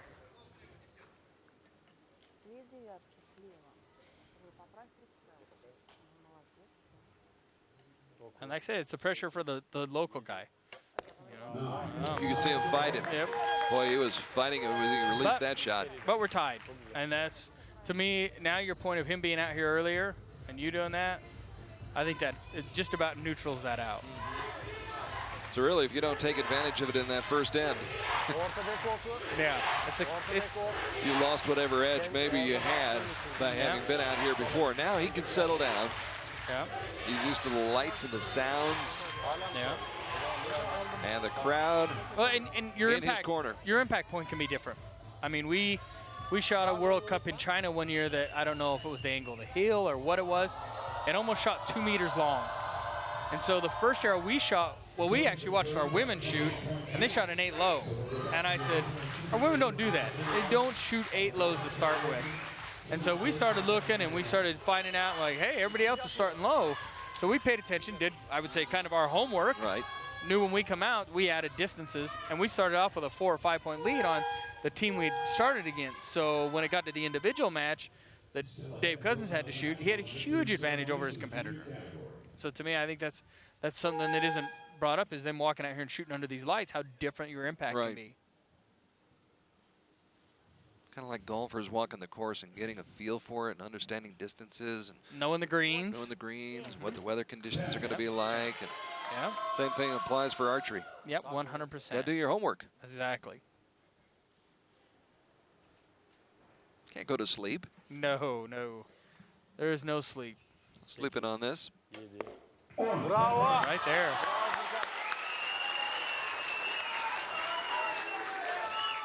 The shootout is on. Yeah. Might go to a shoot off, who knows? Yeah. They both look like they're getting a lot more solid, a little more, like I said, you got that nerves out from under you, you're a little more into it, a little more consistent. Haven't had a shoot off so far. No, we haven't. Yeah, we had a bunch yesterday on Recurve Saturday. These guys matching shots now here in the second end. Anton Bulaev.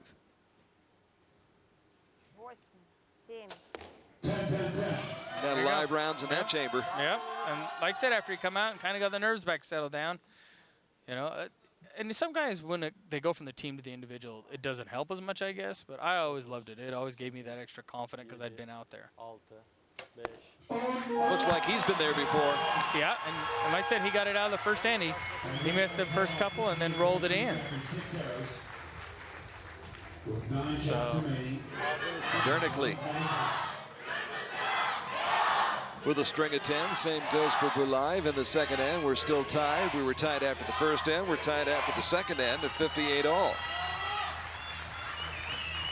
One more match to go here in the morning session as we watch the juniors, the up-and-coming rising stars in this sport here at the Indoor World Championships. Furkan Dernickley of Turkey, a 2-point win in the second round, a 1-point win in the quarters, and then lost by 2 in the semis to Victor Oratz, whom we shall see very, very shortly. Yep. Dernickley, 2 wins prior to these championships here in Ankara. Had a team gold medal at the Youth World Championships in Yankton last summer. Also picked up gold medal at the Youth Championships in China, 2013. Yeah, and a little different. They're both shooting different brand bows than we're used to. I mean, you got the Bowtech and the Elite out there, so it's a little different there too. So, I mean, that's the future of the sport, and they're out trying different things. It's a little interesting.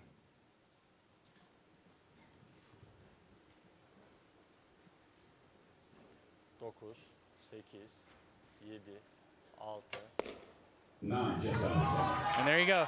He handed him one, said, "Here you go." Put the pressure on, and it's like. And he gave it right back. Yeah, it's so interesting and funny to watch that because it's mental. Yeah, and a guy shoots a 10, and you're gonna match it. It's more likely to be, but. 10-9 liners.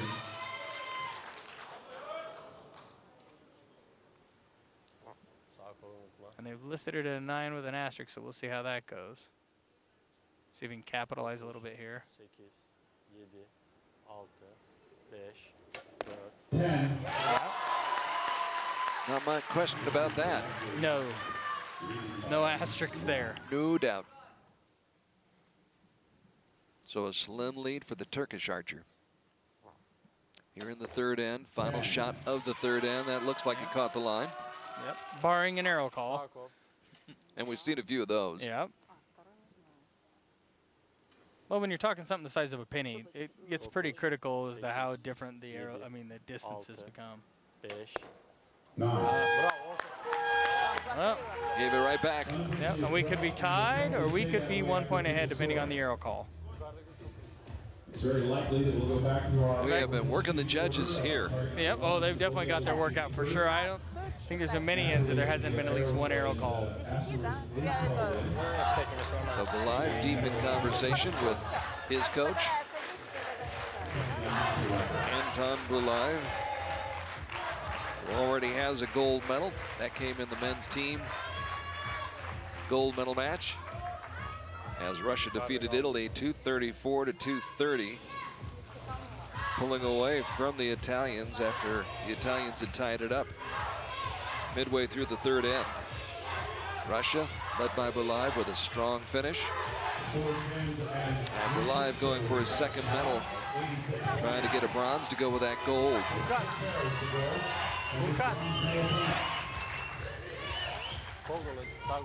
Good look at the unique style of Anton Bulaev.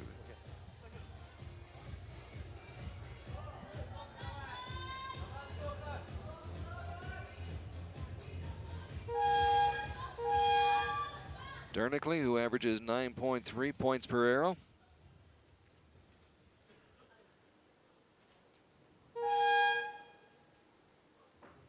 Up to the line along with Bulaev, who will shoot first. Uses that thumb on his right hand to anchor right behind his neck. Yep. And a little different style with using 2 fingers as a trigger versus 1. And like I said, it goes back to the whole difference of everybody's so personable. It's going to be all a little different. 9, 8, 7, 6. 9. Advantage goes to Bulaev. Furkan çok yakın, çok yakın. And getting this late in the match, you don't want to give an inch. No, and there's not a lot of room to give. No. But it gives him back. So can he capitalize on it and keep it a tied match or something going into the last end and keep the pressure on? Dernickley needs a dime right here. Yep. 8, 7, 6. 10. Bravo. Nailed it. Yeah. The match is 105 all. it's just become a 4-arrow match. Furkan yine yukarıdan alıyor. 10, 9, 8. 10. Sağ kol kardeşim. Throws down the card. Let's see. Yeah. Can he match it? Can he match it? 9, 8, 7. What's he got up his sleeve? Another 10. Yeah, there you go. I'll see ya and I'll meet you. Yep. Now we're down to 3 arrows, and now it will be interesting because it's just 3 arrows. Anything can happen, but Tied at 115. We were tied. Well, we've been tied the whole way. 28 after the first end, 58 after the second end, 86 after the third end, and now 115 apiece after the fourth end. It can't get much closer than that. Yeah. And the Turkish crowd on the edge of the seat. We're all on the edge of our seats here on Archery TV. Yeah. We've really had some good matches, though. I mean, we've had some Excellent back and matches. forth. Yeah.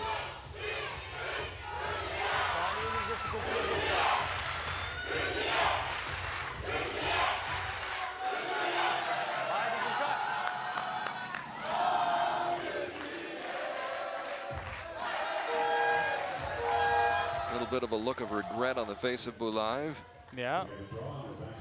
Good look at Dernickley, Furkan Dernickley of Turkey, who won a team gold medal at the Youth Championships in China in 2013.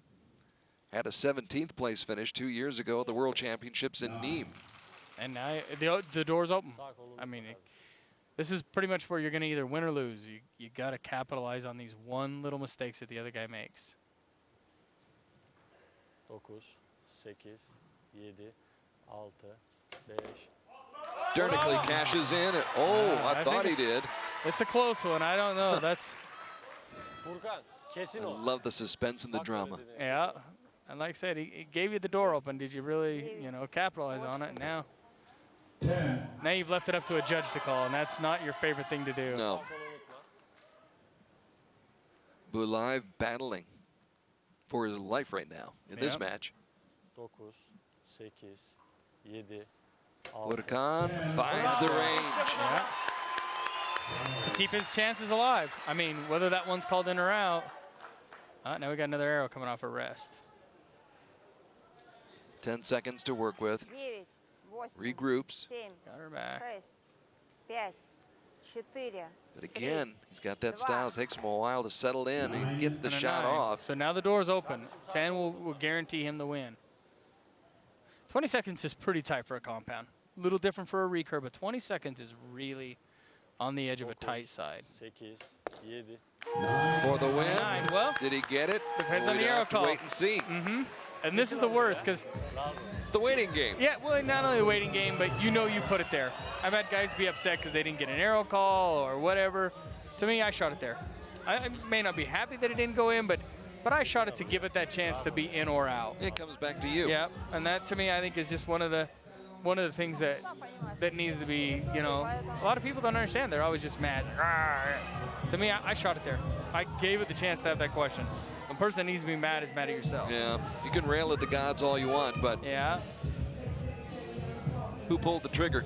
Yeah. Who put that dot where it went? Or I'm going to say it got called out. They looked at it up close. Now he stands back. We're going to have a shoot off. See? Tied. Yeah, that's it. We're going to a shoot-off. You can always tell body language when an arrow gets called out, the guy wants to go look at it. Because it's like, really? Do you believe that got called out? And yesterday we were laughing at that because somebody said, how did you know that? And I'm like, dude, I've seen it 100 times. Your guy's going to go look at it to see if it really was in or out. And you know what? As we looked at it right there, it did look like it was out. Most definitely. Yeah. So you asked for your shoot-off. Here it is. One arrow. In fact, that one was not as tough to call as some of the ones we saw yesterday in recurve. Oh, definitely. There was incredibly close calls. Yeah. And this adds a whole new aspect of closest to dead center. Because not only you worry about score, but now you're worried about placement.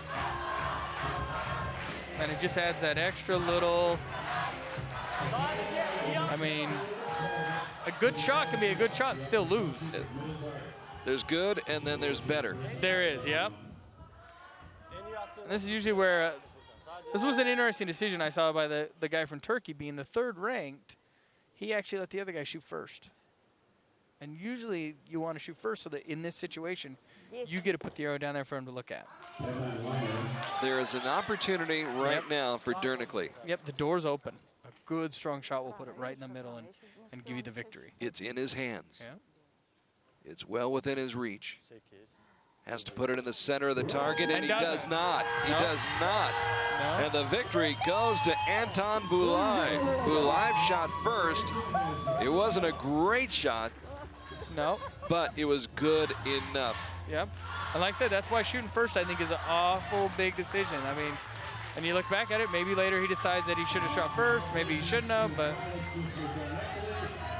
like I said, great match, though. Yep. As young kids, you're going to learn. You know, I've always had people, why do you want to shoot first all the time? And it's not to put the arrow down there first so they have to look at it. It's so I get the shoot-off chance to shoot first. Right. So it goes to the shoot-off, our first shoot-off of the day. And Anton Bulai with a 9-liner, or maybe I should say a 10-liner, is able to pull this one out. It was nip and tuck the whole way. Tied after each of the 5 ends, went to the shoot-off, and Anton Bulai shoots first and shot just a little bit better than Furkan Dernickley of Turkey. Took some of the wind out of the sails here inside the Congressium, where this crowd was just waiting to explode, hoping to explode and celebrate another win for Turkey, but it was not to be. Yep, and doing a little homework, I've heard this next match could be really a little interesting. The gentleman from Hungary likes to play a little game, and so we'll see if that becomes part of the match or not. Quick draw, McGraw. I've heard that. Yeah. Yep. Well, first of all, let's introduce you to the young man from Greece in the junior men's compound gold medal match. This is Christos Arikos of Greece, 19 years old, ranked 206th in the world. Got a first round bye, then came up with a 6-point second round win, scored a 5-point win in the quarterfinals, and then defeated Anton Bulai by 3 points in the semifinals. Christos Arikos of Greece here in the men's gold medal match. And again, saying like I like to look and see where they qualified, they were 1-2. So the junior men have fallen in exactly how it came around. Victor Oratz. We believe that's how his last name is pronounced. My apologies to Victor if I'm off target slightly with that. Young man out of Hungary. 17 years old, 254th in the world, had a 5-point win in the second round, a 2-point win in the quarterfinals, another 2-point victory in the semifinals over Furkan Dürnikli of Turkey.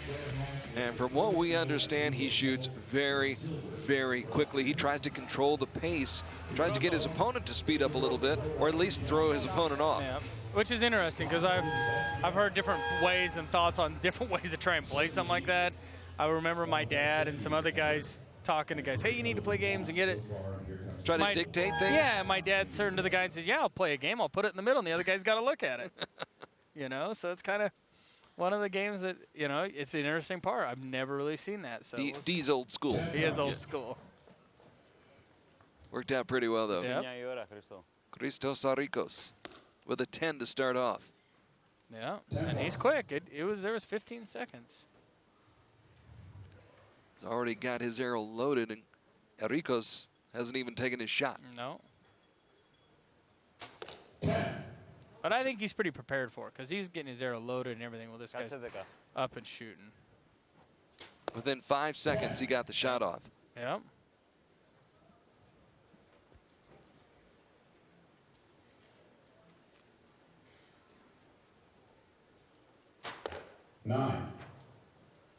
Which a 10-10-9 to walk out to start with is not bad. No.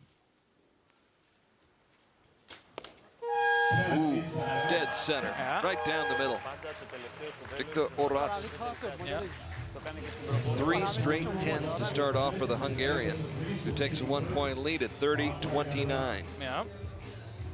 I would imagine the challenge for Arikos in this kind of situation, if Victor's going to shoot that quickly, doesn't necessarily mean he's got to shoot that fast. No, definitely. He still gets his 20 seconds. Sure. The only part I would say is he needs to have his arrow loaded and ready to roll. And I mean, because in 4 or 5 seconds, you can do that anyway. So to me, to say you're trying to play a game to make it faster or slower, kind of hard to do with a situation where you get 20 seconds anyway. Anyway, yeah. Yeah. And if it's going to, he shot 3 10s. But as you said, it's a mental game. If you get the other guy thinking he's got to shoot faster. Yeah.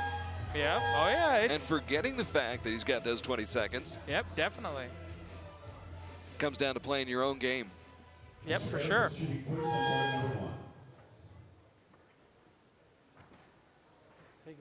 Right now, Victor with a 1-point lead, 30-29. So Arikos to shoot first on target number 1. Yeah, he didn't love that shot. You could see the look in his face. So had to wait around and wait around and wait around to finally get his chance here in the gold medal match. See, he's already up and loaded, so you know, there's not. And I think probably he had heard this guy does this, so you're pretty prepared. 9. Both of them a little low. And he moved his side, so he is paying attention. 9. Looks like a 9 from here. 1-point difference between the two. Final match of the morning session. And sometimes you start out with that little extra energy, and it lets you focus and shoot a little harder, and then you relax a little more, and it can open things up a little bit better, and I would say better, but you're going to miss a few more. Just caught that line. Just caught it. After a pair of 9s for Oratz from Hungary here in the second end. He maintains his 1-point lead, 58-57. As Arikos not able to cash in. Also a pair of 9s and a 10. Yeah, and they're both right there together. I mean, you're talking 1 point is all that's separating them. So could be real interesting when it gets down to a little more. Could break either way. We'll see. Yep. We will see. And like I say, that 1 point just, it could be anything. 1 point can be a heartbeat that just bounces you different or something in that realm. And we've seen a little bit of everything this morning. A missed shot that cost Cassidy Cox. Yeah. Just a few breaks that have gone one way or the other that have determined the outcomes of some of these matches. Yeah. Great matches. We'll recap it for you in just a moment. The victory ceremony is yet to come here after this final match of the morning session. The Indoor World Championships on Archery TV. Bravo, Bravo, More to his liking, yeah. Yeah. Κράτα αυτή την τάση, ρε. And a 10.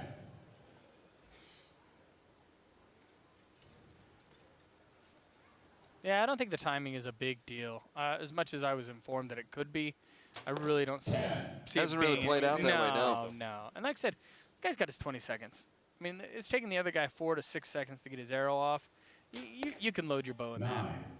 And in a way, it could come back to crashing. If he's trying to make that, I mean, it could bite him. We're tied at 77, and now, unless the Hungarian can come through with a 10, Arikos will have a 1-point lead, but it stays tied as Orats comes up So he with a gains 10. back a point, gains back his point that he had lost in the first half. So we're tied at 87. When I'm shooting this match, usually my fourth end, I kind of call my moving in. It just that's a difference maker. That's where you got to get some separation. 100%. Either you get separation, or you tie it up, or you get. Because you don't want to have to come down to that final end and try to make it happen then. Yeah, you can't pray to the archery gods and say, hey, give me a little bit. Because you're just asking for a ton of pressure right there. Yep. 100%. So let's do it now in this fourth end. Yeah. You know, when we were talking about this gentleman and the speed with which he shoots, I thought back to the young lady from Iran, Fatima Al-Mashadani, who was in one of the medal matches. I think it was stage 3 in Antalya a couple of years ago. I've never seen anybody shoot that fast. Yeah. Granted, I'm a neophyte in the sport, but yeah, but it's not something I was that's very expecting common. something like that. Yeah, and it doesn't seem that outrageous from what I was told. But he opens the door a little here, and so. Al-Mashadani was pretty outrageous, I thought. Yeah. Did you get to see that match that day? Yes. Yeah. I mean, she was just. Yeah. And she was pulling the trigger fast. Yes. Oh yeah. So he's got a 1-point lead now. You know, barring a 9 here, but like I said, this is a moving in. This is where you can gain or. 10.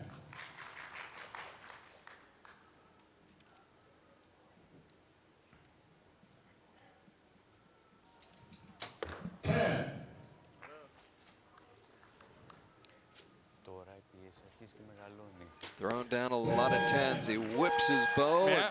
Throws it in there. It was off a little bit to the left. He threw his bow to the right, and it hung. So like I said, he moved up 1 point. And that, to me, gives you a little bit of a hiccup, but not a lot. Can you do that more effectively indoors than outdoors? I mean, outdoors you've got the wind, so you whip that bow. I can't say that it's any different. Probably back at 70 meters, it wasn't as prevalent, but 50, a guy can do it. You can do it. Oh, yeah.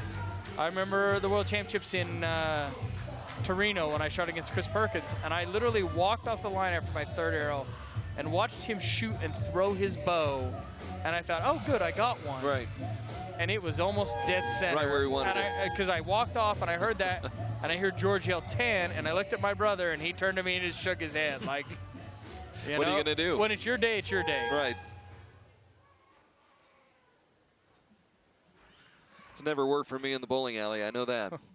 Yeah, I've not been real good at being able to throw it in. Knock on wood, I've just never had that luck. Look out for Victor Oraz on his final shot of the 4th end.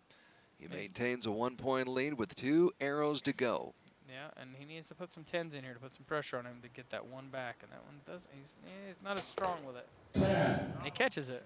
You could watch his elbow start to come forward a little bit, which showed that he wasn't staying strong with it. 10 points, so. 1 arrow to go. Gold medal on the line. Yeah, he needs a 10 here, definitely, to put the pressure on. Just let it go a little longer. But he's got it. He's done what he could do. Yep, and now he can just hope. Like I said, pray to the archery gods and hope that it. And he does. And the quick shot, that does it. Finishes him off quick. And Victor Oraz walks away the gold medalist. Comes out strong, shoots it fast, shoots it straight, and scores a 1-point win in the men's gold medal match in junior competition. 147-146 your final score. In favor of the young man from Hungary. Big, big win for him. Yeah. Victor Oraz.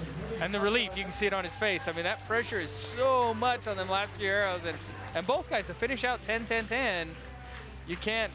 I mean, Victor finished out with 60 points on his last 6 arrows, which pretty much won him the match. It's interesting you mentioned that, Reo, because I've thought about that a lot. I mean, you guys, as of Thursday, yeah, if you're shooting on Sunday, on Thursday which match you're going to be in. So you have all that time between Thursday and Sunday. And especially here, he's had to wait. These two archers had to wait through all the other matches. Yeah. That waiting game.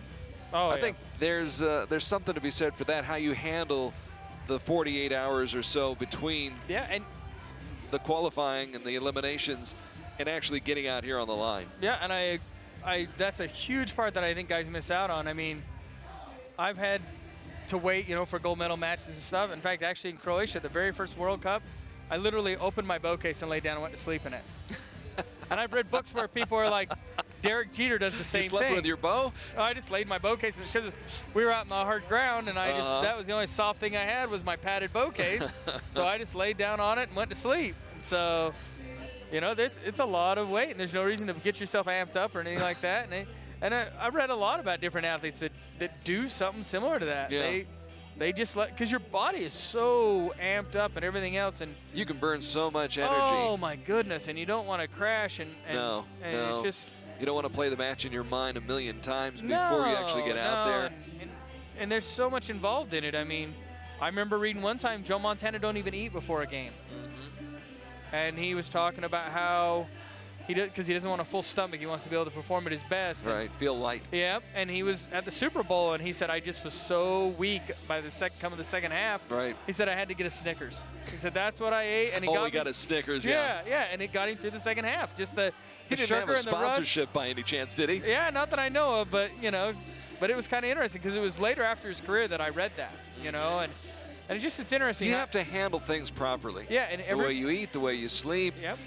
Where you pay your attention to, what you give your attention to during that time. And everybody has a different. Their bodies are also different. So how you handle it is different than another guy. I mean, I've heard guys that play professional sports eat a big breakfast, or they eat the same bacon and eggs, and it's have a routine. Yeah, because especially a guy in this last match, it takes forever to get there.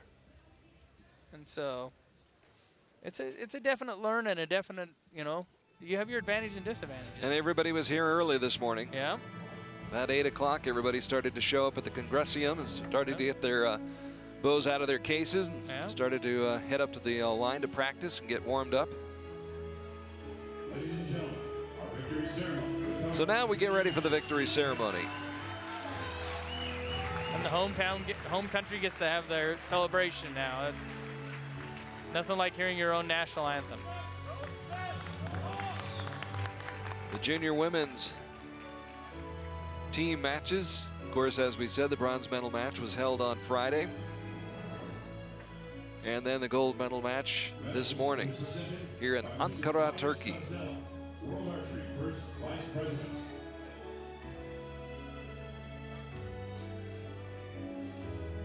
Pardon me, the medals are presented by Mr. So the victory ceremony. Deputy Undersecretary of Youth and Sports. And the flowers was presented by Mr. Morale. Medals being presented by Cameron Osden, the Deputy Undersecretary of Youth and Sports. Bronze medal representing the team of Italy. And Italy accepting the bronze medal. Camilla Alberti, Giulia Grasselli, and Aurora Tazzi.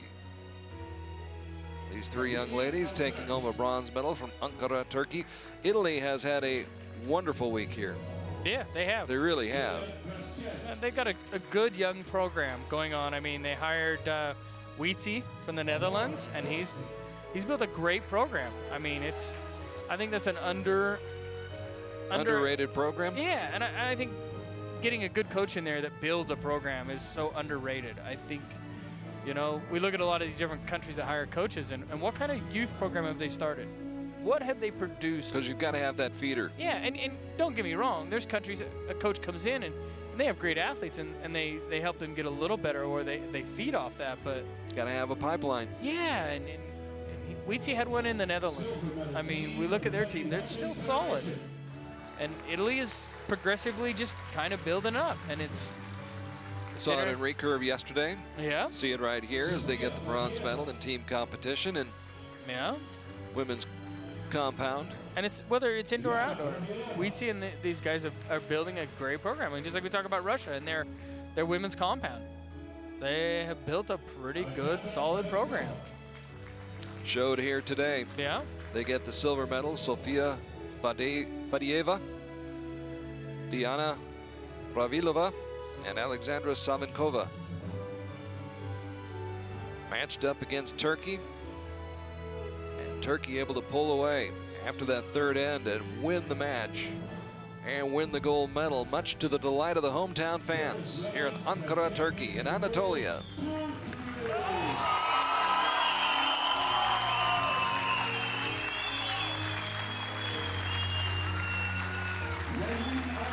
Nevin Ogdog.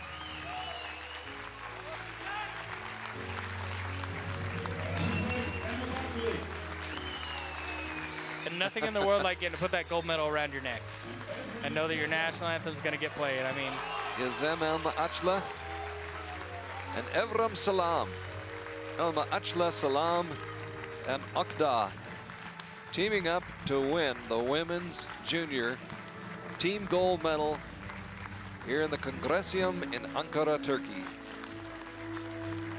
What could be better? Makes it a lot easier to go back and start to practice again on Monday. It does give you a little motivation. Yeah. That and hearing your own national anthem on your home turf. Yeah.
Great moment here in Turkey, and a great moment for those three archers, their fans, and as you were saying while we were away for just a moment, they really are building a great program. I've kind of noticed it in the last year or so. When they're on the road and they're traveling, they stay together. They go to eat together. They really bond, it seems to me. Yeah, and I think that's a really underrated thing. I mean, I know 4 or 5 years ago in the U.S., we, as an organization, made sure that we stayed there, the compound stayed for the recurve, and we were always there. It was it was a big team thing. And in the last few years, we've proceeded to make it so that you fly home on Sunday while they're competing on Sunday, and it doesn't feel the same team that we've had, and I think it shows a little bit in our results.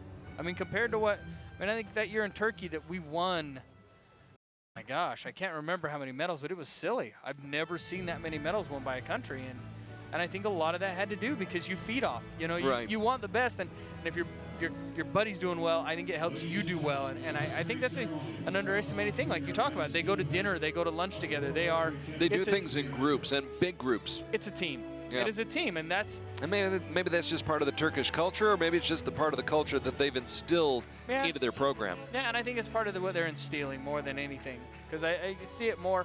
I mean, I've done this for a long time, and I've never seen that with them, but I see it more and more, and I do believe that really helps in how a team performs. Well, we're starting to see Turkey become a factor. Damir Elma Achla last fall in Mexico City, and here today, Gizem Elma Achla and the entire junior women's team. By the way, tip of the cap to Mario Scarzella, World Archery's first vice president, on hand here today to help hand out the medals.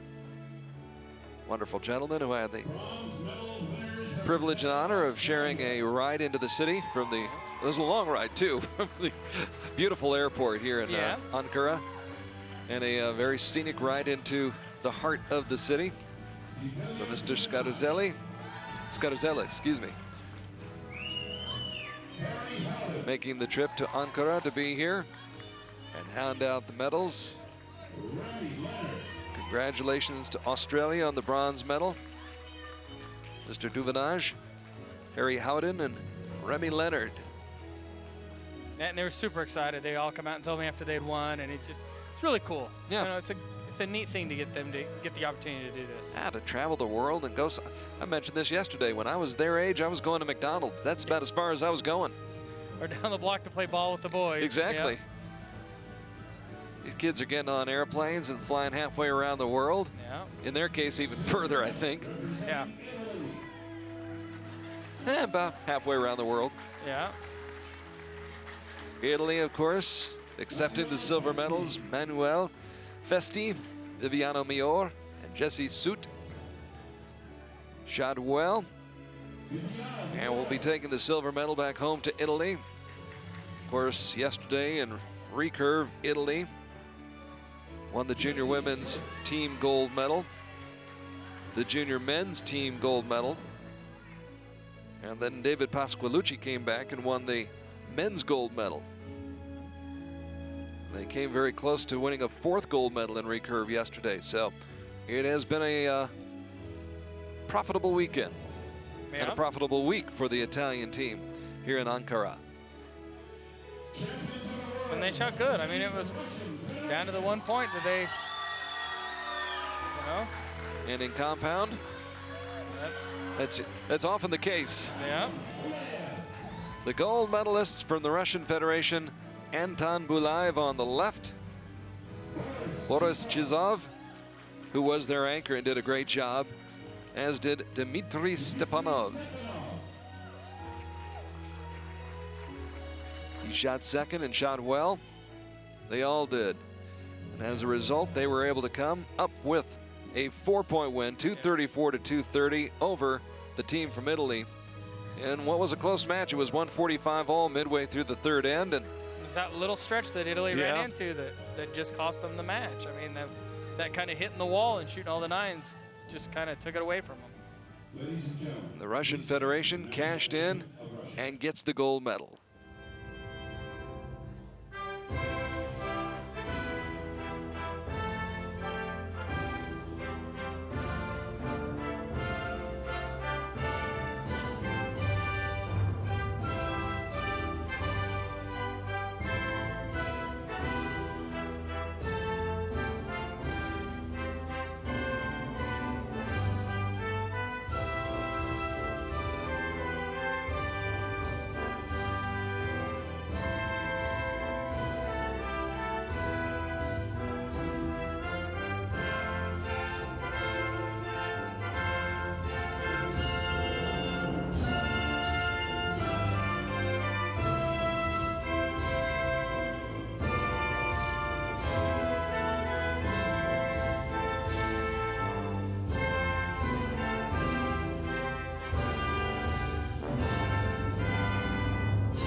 Russia the gold, Italy the silver, and Australia the bronze in the junior men's team competition here at the Indoor World Championships.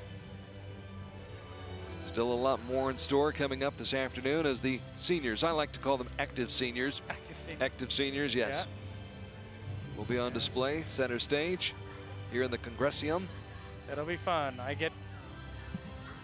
I get to go out and be in the box for the women. They asked me, they said, hey, will you come be in our coach's box? And I'm like, I guess. So what's the pep talk? Got one prepared? No, not really. No, okay. No Newt Rockney. Do what you do. Just do what you do. Go win one for Rio, you know. No, do what you do. Do what you do. Yeah, that's See that target? Put them in the middle. Put them in the middle, yeah. Yeah. Really very simple game. Exactly. You put more in than the other guy, you're going to win. Yeah. It's kind of like basketball. You put the ball in the hoop. You look pretty good. The more you put it in more than the other guy, and guess what? You win. Yeah. I love the coaches like that. Well, what do you got to do to beat them? Well, score more. Yeah, score more. To me, like, I think in coaching the boxing most of the time is to help calm them down. Right. You know, like we've talked about, the guy going out there and then coming back later, having the knowledge, you know. I mean, I'll say this. On the women's team, we have one person that has never been out in there. So that, to me, is she will be my person that I kind of like, hey, relax. You got to focus. Just shoot your shot, enjoy.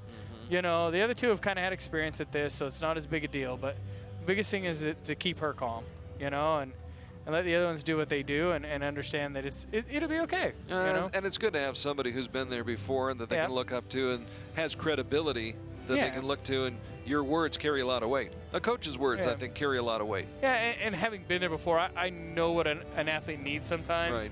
Right. And if you look at some of these countries, we were talking about Italy, look at some of the guys in the coach's box. Guys that have all been past athletes, that have been there, have done that, and I think that's a huge part of what some of these miss out on. Speaking of coaches. Yeah, I mean, how many times has Mel been in the box?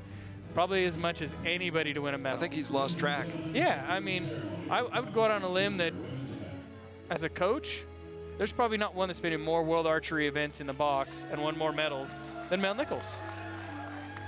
Without a doubt. Got the right touch, sometimes the light touch, sometimes maybe a little bit of a kick in the fanny. Yeah. Let's go. Let's pick it up. Let's get tough. Yeah. Boy, as you look at these three young ladies, the range of emotions, each one of them probably experienced. For Athena Kayopoulos, it was almost as though she was in stunned disbelief. Of course, she was waiting for a call, make sure that she had won. Yeah, yeah. But 14 years old and comes over here from Irvine, California, with her father, Jim. Yeah. Fell behind by 1 after the opening set, was still trailing by 1 after the second end. Then moved ahead in the third end by 1, went up by 2 after the fourth end, and then hung on to win it. It was tied 130 all. She was tied with Evrim Salam of Turkey at 130 all in that fifth end, but she winds up winning by 1 point, 140 to 139. And this just may be the start of a lot of trips to the podium for Athena Kayopoulos. Yeah, and then you got Cassidy Cox, You just, how hard, you know, I mean, you see the look on her face, kind of, it says a lot. You know, and she's won a silver medal. Yeah. That's a great accomplishment. She'd like to celebrate it a little bit more. It's just a little bit difficult for her right now. Well, she needs some separation. Yeah, that's the discussion we've had with a lot of archers. The different part is winning a bronze, you won it, you've lost to get a silver. So it's a hard thing to, I mean, you got second place, but you lost your last match, and that's a hard. But if you ask somebody, would you rather have silver or bronze, you take silver every day. 100%, 100%. But you still in your, like as a competitor, you're like, I just lost. Like I just lost. Yeah, I would rather win the silver or lose the silver than win the bronze, but it's still just, as a competitive mindset, it's the way it comes about. Yep, exactly. And I think the same applies for this young lady, Lucia Valeria Chavarria. She shot solid. And you know, I think handled herself with a lot of class in that situation. Please stand for the national anthem of Mexico. So the national anthem of Mexico.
athletes. We have one more victory ceremony for you before we conclude the morning session. Ms. Chavarria from Mexico winning the gold medal. By the final score of 142 to 134 over Cassidy Cox, who takes home the silver medal. And of course, Athena Kayopoulos, also of the United States, the bronze medalist, with a 1-point win over Evram Salam. So excellent, excellent matches. Of course, maybe the closest match of the day coming in the, there's Jim Kayopoulos. A proud dad. Yeah, making sure he's got every bit of this recorded. So 5 years from now, 10 years from now, 20 years from now, he can play that back. Yeah.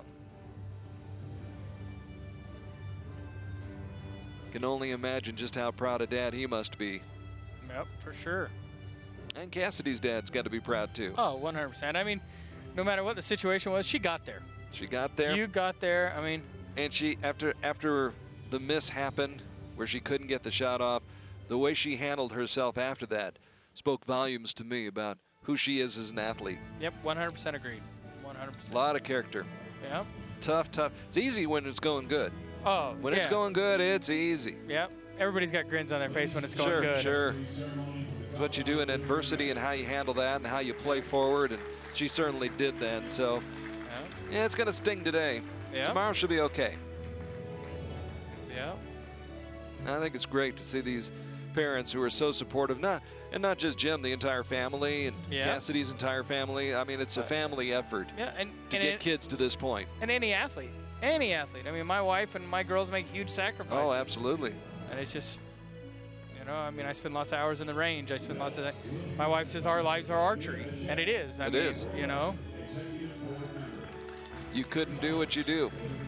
You didn't have the kind of family you have behind you. Yep. And the same goes for the athletes that we're watching out here. And that goes for all these athletes from all these nations. Yep. Very supportive parents, supportive family members, supportive coaches. I mean, it just takes a lot to get to these levels. Anton Bulaev of the Russian Federation, who won the shoot-off with Furkan Dernikli of Turkey. A nip and tuck match, to say the very least. It was tied all the way along at 28 after the first end, 58 after the second end, 86 all after the third end, 115 after the fourth end, 143 after the first 5 ends of regulation play. It all played out. Went to the shoot-off, and his shot just a little bit better. Not perfect, but it's good enough. Good enough, yep.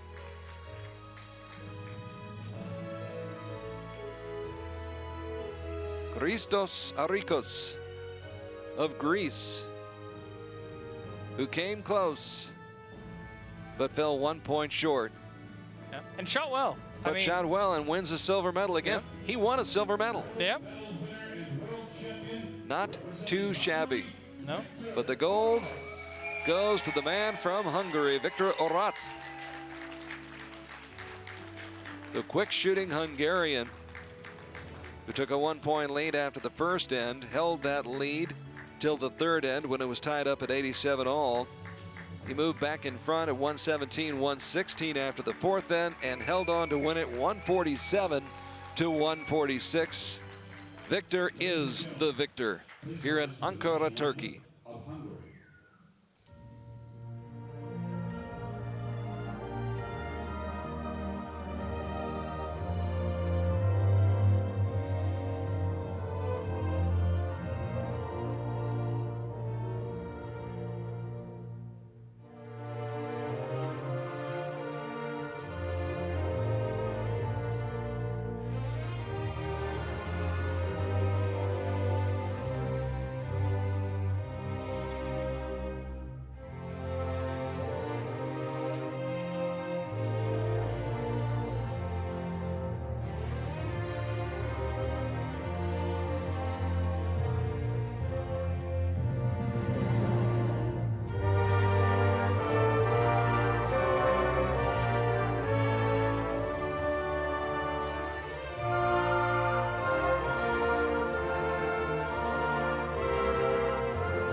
Please congratulate our medalists. Victor Oratz, the gold medalist in the junior men's compound competition. He's surrounded by Christos Arikos of Greece and Anton Bulaev of the Russian Federation. 3 excellent archers. These are guys you're going to have to contend with, my friend. Oh, yeah, They're coming for you. Yeah, there's some good shooters there. I mean, like I said, their scores are solid. You know, 147 to win, 146. Good scores. Yeah, and I mean, out there on the gold medal field, that's definitely commendable. Saw a lot of great scores today. Turkey winning the junior women's gold medal in team competition. And the gold in team competition goes to Russia. Athena Kayopoulos, a bronze medalist. Chavaria, the gold medalist, and Cassidy Cox, the silver medalist in women's competition. And as you just saw, it was Oratz taking the gold, Arikos the silver, and Bulaev wins the bronze medal. Well, we're going to take a brief break. At 1400 hours, we'll return with the senior teams in compound competition for the men and the women, while Sebastian Peinot, Mike Schlosser, and Albina Laganeva will headline the individual matches here at the Indoor World Championships at the Congressium in the Turkish capital of Ankara. For now, we say a brief farewell from Anatolia for my great friend Reo Wilde. I'm Carl Arky. Thanks for joining us. We'll see you again soon with more exclusive coverage on Archery TV.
Archery.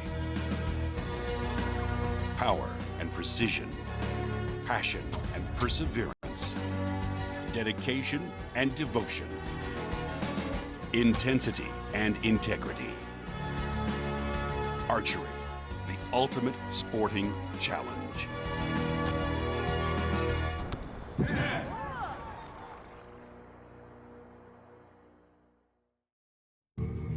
My name is Hannah Ware. Acting allows me to explore, to change.